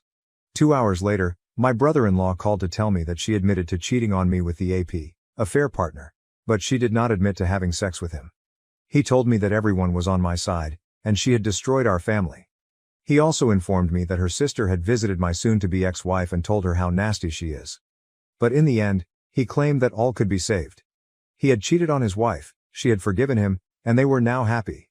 Then her father called and said that it was entirely her responsibility and that she had no idea what she had done. He informed me that the AP would never enter his home and that he would stop financially supporting my soon-to-be ex-wife. He even contacted the AP, But the individual did not answer. In the end, he expressed his belief that it could be salvaged. Finally, her other sister texted me, saying she fully supports me but feels it can be saved. I dislike that because I am certain it cannot be rescued. I'm concerned they'll cling to the fact that I don't have a lovemaking tape of them, and my reasoning will be insufficient to convince her to go. I have audio recordings of mom saying stuff like, "Make sure you'll last more than 3 seconds when I see you in Holland," and, "I wonder whether your dad's junk is the same as yours." You know what? I'll approach that woman and ask her how long your brother's crap is, then tell her how long yours is. She also used phrases like, "I love you. I am planning to leave my hubby. Please record yourself and give me the video. Your favorite position is crappy style with a straight back, and I'm showing you what your life with me will be like. I'm giving you 2 years to relocate back here." All of this, combined with her lack of emotion toward me during the last 7 months, is proof enough for me. Furthermore, soon after the incident, she informed me that she would never stop loving him. This is more than adequate proof for me. What are your thoughts? Anyway, as many of you have previously indicated, she is currently crawling back after her family confronted her with everything. She's sending me texts like, "I had no idea what I was doing. I can't picture life without you. I am deeply sorry for anything I have done. I'm waiting with the kids for your return." She also stated that she did not mean to inform me that she has always loved him. I'm not sure, they're making me feel like I rushed into the divorce since I don't have a real lovemaking tape. They do not know everything. All they know is that I have proof, but she won't acknowledge having sex with him. It's plausible because he's in Holland, but he may have seen her here. Update 5. Many of you informed me that now that the papers had been served, she would begin crawling back to save her face in front of the family and to get me back because she requires a lot of assistance with our 2 young boys. It happened, she began writing to me on Messenger, although not very frequently. All of the messages read the same: "I can't imagine my life without you. I love only you." She also sent images of our children and words stating, "We're waiting for you and love you very, very much." That is it. It has been 5 weeks and she hasn't contacted or visited me. She had numerous possibilities, including driving past my parents' house, where I currently live. Only Messenger texts appear infrequently. We also saw each other a few times while switching children, and she never tried to apologize or say anything, just a brief hi and bye. Her family began communicating with me much more regularly. Her father contacted me twice, her mother emailed me a dozen links to Christian pages about forgiveness, and one of her sisters texted me, apologizing and believing my wife has been possessed by an evil spirit. Her other sister explained how my wife had damaged our family and that she did not expect me to return to her. My brother-in-law even stopped over and took me out for a beer. He wasn't attempting to be persuasive, he was simply discussing what had happened and what might happen in the future if I didn't return. Sure, he wanted me to come back, but he wasn't forcing me. Essentially, all of these conversations were the same. "We can't believe she did what she did. We would like you to return to her, but we understand if you do not." However, the day came when I had made up my mind. My lawyer informed her lawyer that I had decided that I would not be able to forgive her in time and requested a divorce. My lawyer provided my terms, and we're currently waiting for her counsel to respond. While I waited for their response, her sister began criticizing me and telling me that I was going to wreck the marriage. She claimed unequivocally that it was my wife who started all of this by being selfish, but she is now very regretful, crying, and wishing she could turn back time. Now it is my turn to be selfish, and I intend to end the marriage by divorcing her. According to her, it's all on me now because I can rescind the divorce and return it for the children. She suggested I didn't even need to return to my wife, just raise my 2 sons. She told me how angry I am and how it will only become worse with time. She told me to just suck it up and keep living with my wife, framing this divorce as my revenge on her but stressing that it is also retribution on our children. I can't understand it. Others had warned me that this would happen, that the circumstances would shift and her family would turn against me, but it still shocked me. For a moment today I felt horrible, as if it was all my fault, that my wife treated me like garbage for more than half a year, that she chose to abandon me physically and emotionally, and that she wanted to leave. So yes, they had a strong influence on me. It's incredibly difficult, but I won't change my mind. The divorce will occur.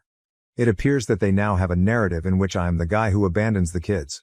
I've been thinking about how to end this dispute by giving my terms for reconciliation, terms she's unlikely to accept. I don't love her, but I do it for the kids, whom I adore dearly. No marriage, only a relationship. Separate your finances. She leaves her hometown and moves with her children to the capital city where I live, GPS in the car till she stops driving in her old age, Daily phone checks, all after I finish my 7 months of dates with random girls. I would also not be afraid to cheat during the relationship and never tell her. If she finds out, it makes no difference because there is no marriage. I do not care. What are your thoughts? It's only a notion. Nothing serious. I probably won't do it anyhow, but I don't know what else to do to keep the family from accusing me of abandoning the children. In Poland, Europe, tiny children like ours must be near their mother in the event of a divorce. I can't have them since she lives in a tiny town an hour distant from me, and the kids attend kindergarten and nursery there. We cannot divide custody 50-50ths. I'll be the every other weekend dad, with full access anytime I choose. It's sad and unpleasant, but that's how it is. Update 6. It's been 2 months since I confronted her, gave her divorce papers, and relocated to the capital city, an hour away from the little hamlet where we used to live together. I currently live with my parents and sleep on the couch in their living room. The dining table has been converted into a workspace/entertainment area, and my clothes are hung on every chair around. I work from home for 8 hours and then normally help my elderly parents, who are 88 and 71 years old, with household duties. I do their grocery and drive them to doctor's appointments. Apart from that, I go to the gym or the movies to get away from bad thoughts about what happened. I visit my children every weekend.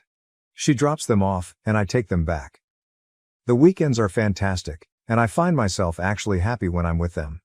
I took a paternity test, and the boys are mine, so there is no confusion there.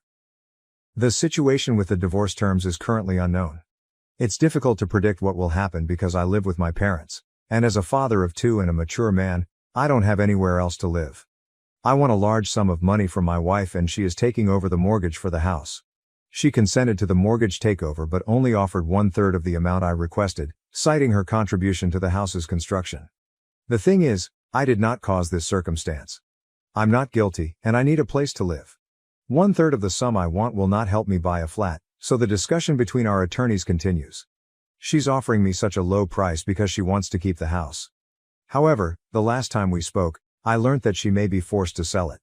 This is what she should have done since the beginning. She'll be unable to pay both the mortgage and me. We'll see how it goes. Other financial issues, such as child support, are also up for debate. She wants too much, and it must be agreed upon. She also argues that I should be the one to pick up the children from the little town and drive them home.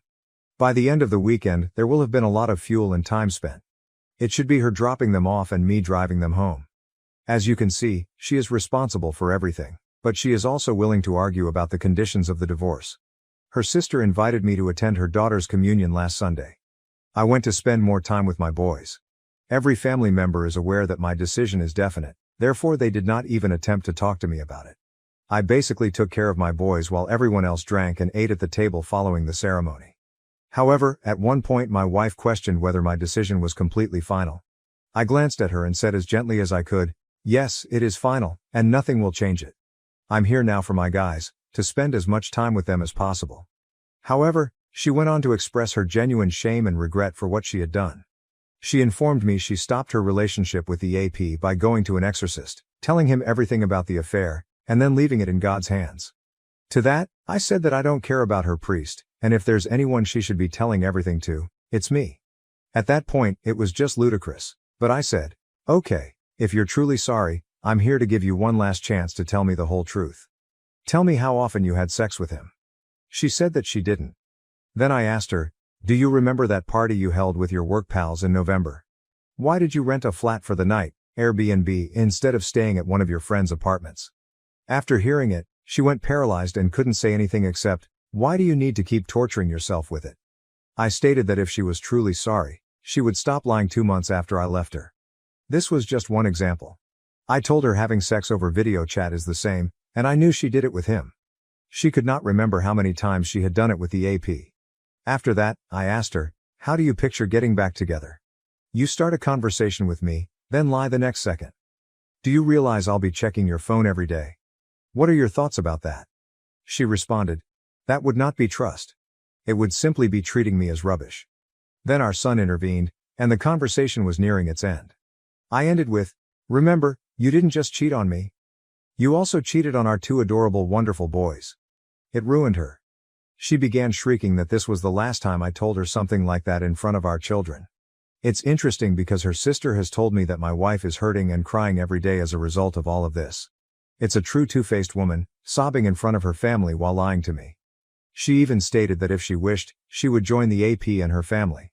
I couldn't do anything about it, as if I should be grateful that she broke up with him and is now in control of not being with him.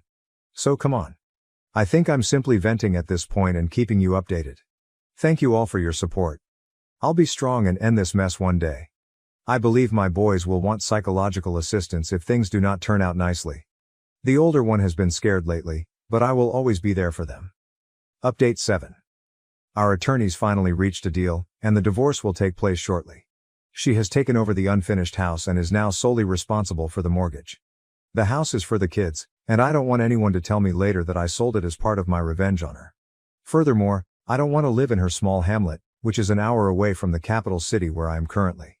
However, I am receiving what I put into it, and that amount is not awful at all.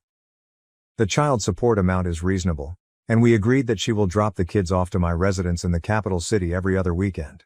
I'll just need to drive them back. Now, I see my children virtually every weekend, but it's not enough for me. It causes me so much anguish that I can't take it sometimes. I simply cannot allow 1- and 3-year-old boys to grow up without a father because of an unruly mother. I only wish I could have them, but it's not feasible due to Polish laws.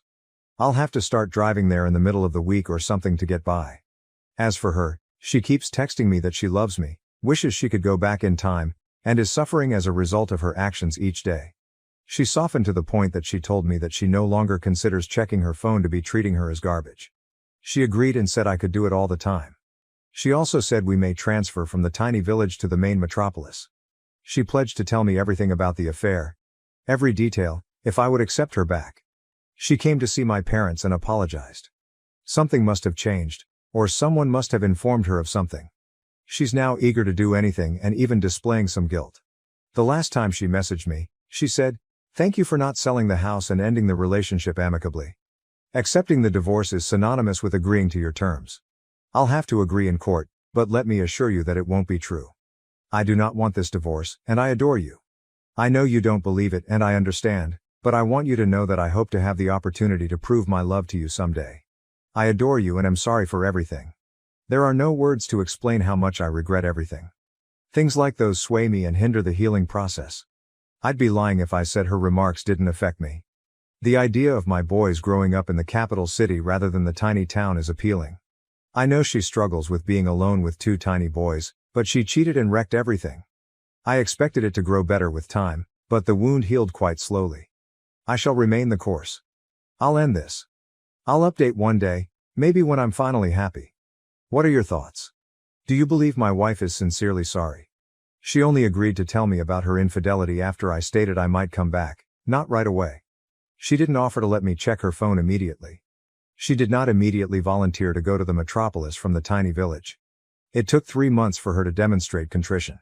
When she apologizes, she doesn't even contact or visit me. She does it over Messenger. Her entire family has now sided with her. Her mother calls me a narcissist, and her sister claims that I only want to profit from the divorce and leave a lady with 2 young sons. I paid a brief visit to my children yesterday, and she invited me to spend the night. Naturally, I left. I'd appreciate any insight. Update 8. D-Day was April 7th, and here's how I feel after nearly half a year. In such complex scenarios, the same questions must be answered on a daily basis. In my case, the question is if I still love her. Could I go back to her solely for the children? Do I want to return to her little village to complete building the house? Would I be okay with myself in 5 to 10 years knowing what she had done? The answer to all of the inquiries is a resounding negative at this point. That is it. Yes, I adore my children and wish I could spend every day with them, but I cannot. I want to love her, but I can't. Even though she wants me back. I wish I could have that family back, but I cannot. I want to forget everything, but I can't. I even gave her a second chance, which included moving to my city with the kids to begin a new life. She didn't even agree, telling me that she has her family's assistance in the little town and will not sell the house since she wants our children to have something in the future. When I informed her that family isn't the silly building, but a mother, father, and children, she just shut up. This is when I realized there is no longer a us. There is no mutual agreement or middle ground in this. I mentioned that I would not continue living in the tiny town because that is where the affair began. He observed her driving down the street and phoned her. I went on to say that I will not finish building a house 1 mile away from her AP's family home, and that I will not spend another day of my life worrying about meeting him someday. He lives abroad but pays 2 to 3 visits to his family each year. The conversation then ended. I despise the little town. She does not wish to live in the capital, that is it. Here's an example of how she approaches things. We agreed that I would take the money I put into the house and she would keep the building for the children. She now has an issue with this because there is a clause in the agreement that specifies she cannot sell the house until the children reach 18, adults in Poland. Otherwise, she will have to divide the money she would receive from selling the house evenly between herself and me. She believes this is unjust because she intends to build the house with her own money, and if it is sold, I would receive half of the proceeds from a far more expensive finished house. When I asked her why she would consider selling it, she explained that she cannot anticipate what her life will be like.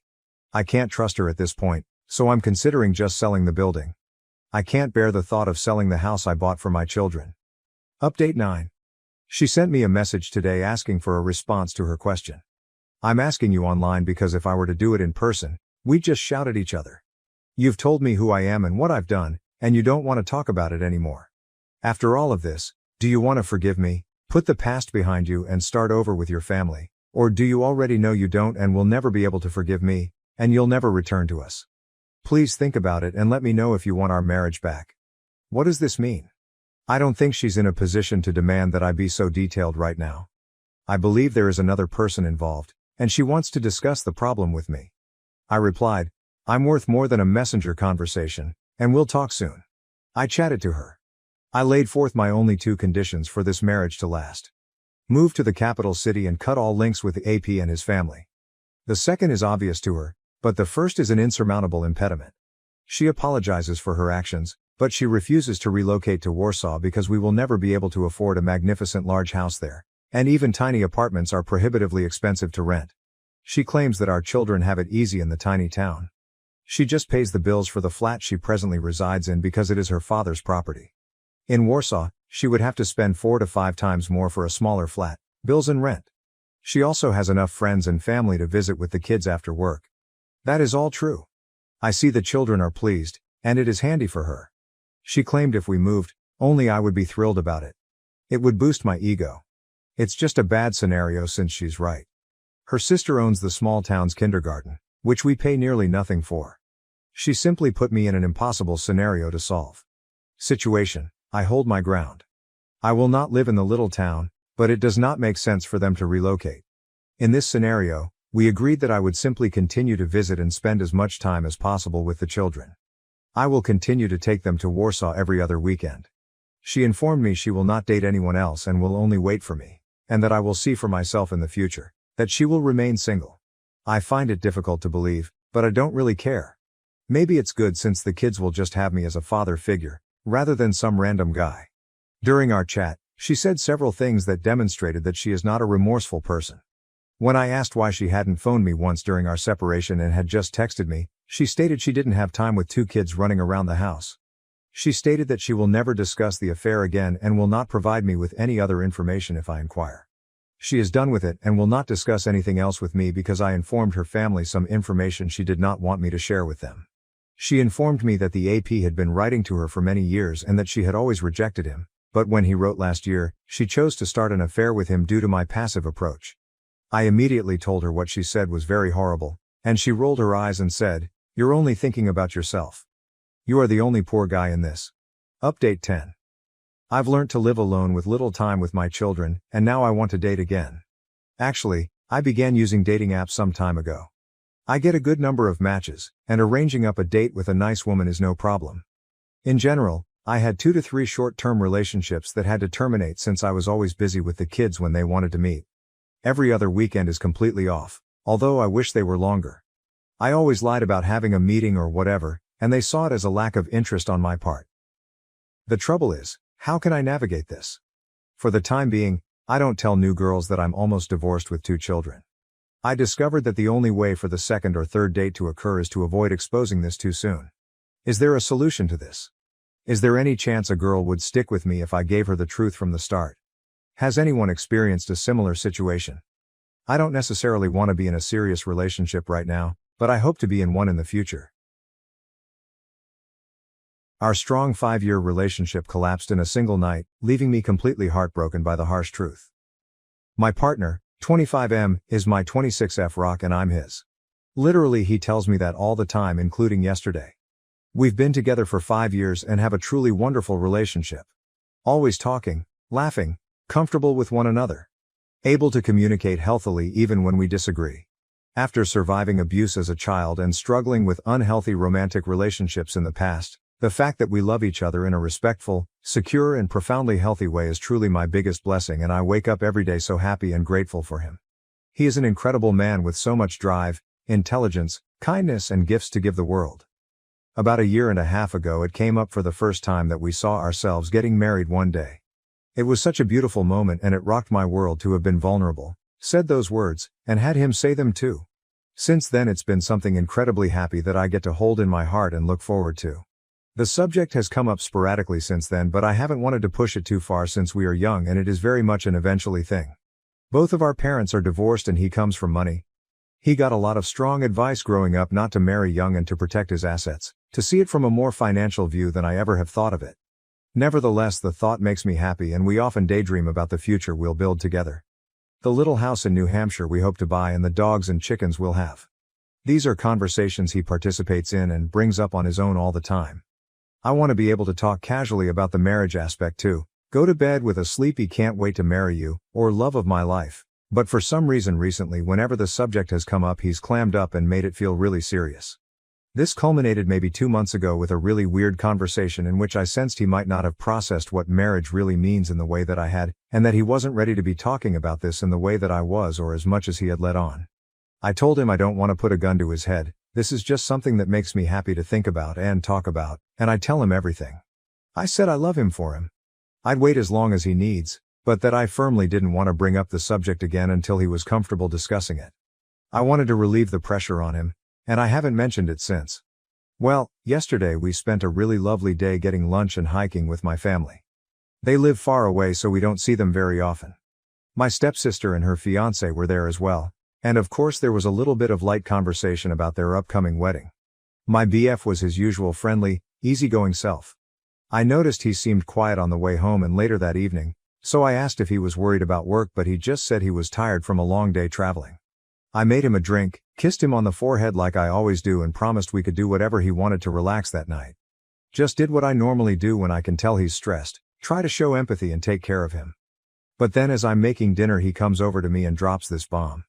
He came over to me crying and said spending time with an engaged couple and even barely talking about their wedding had sent him into a panic and he didn't know if he could ever see himself getting married. I was completely blindsided. I tried to parse what he was saying, but it was like my brain was stuck.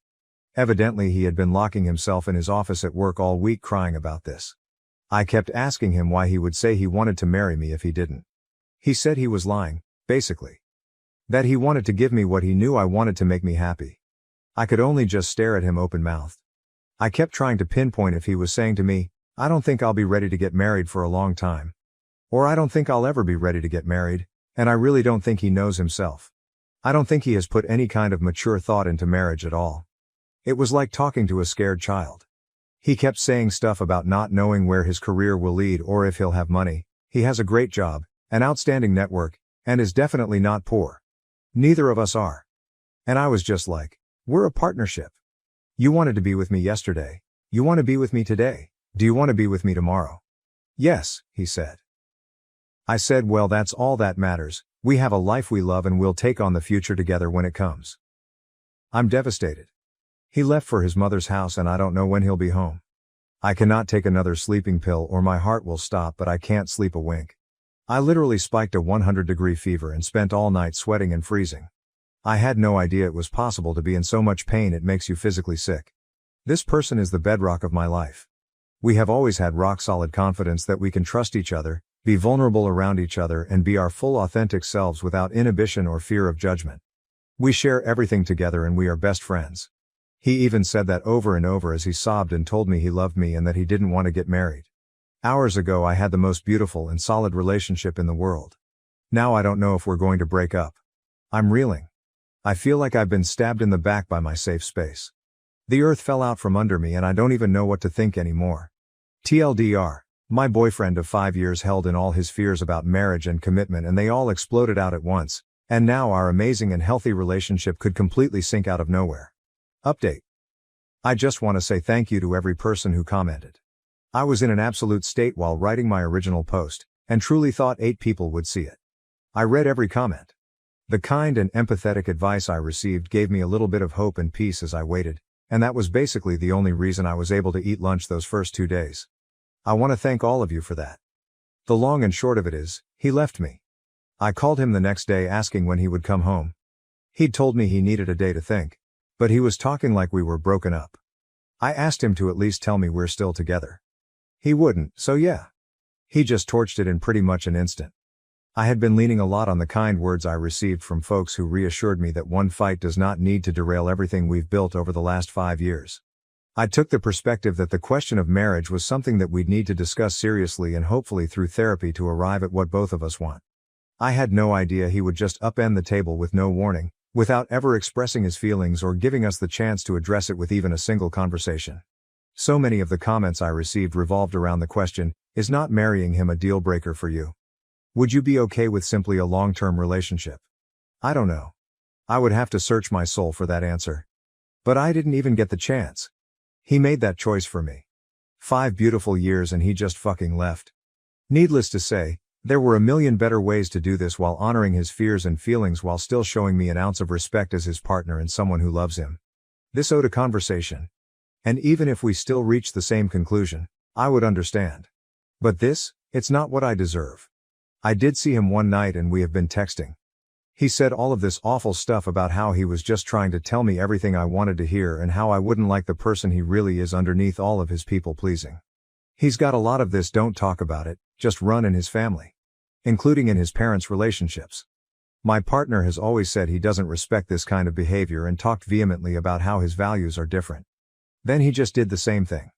Although when I wrote my original post I wanted nothing more than to continue living our happy day-to-day together, given this entire nightmare, space is the only thing that can do anything for either of us at this point. He has no idea what he's feeling or how to talk about it in a healthy way. My dad had the simplest take and yet said it best. He's immature. He needs to work on himself, and I hope he does. As for me, I'd be an idiot to still want to marry him knowing this is the kind of thing he's capable of. So we've got to break our lease. Apartment hunting while still reeling from this 180 flip of my life has been terrible. We moved to this city together, and pretty much every friend I have I met through him, so I'm really scared it will mean losing a lot of other people I love too. It's going to be expensive and miserable to live on my own, and I'm still grieving my sweet love and the life I thought we were going to have together. I gave 5 years of my life and so much of myself to being one half of that partnership. I never wanted to be on my own again and now I am. I still love him, but I can't wait around while he fixes himself, or pine foolishly hoping one day he'll wake up and be ready for me. I don't want to stand on my own 2 feet, but that's just what I have to do. My question now is, how do I move on? If when we do eventually talk, what can I even say? TLDR, he left and a lot of people were right, I didn't have the relationship I thought I had.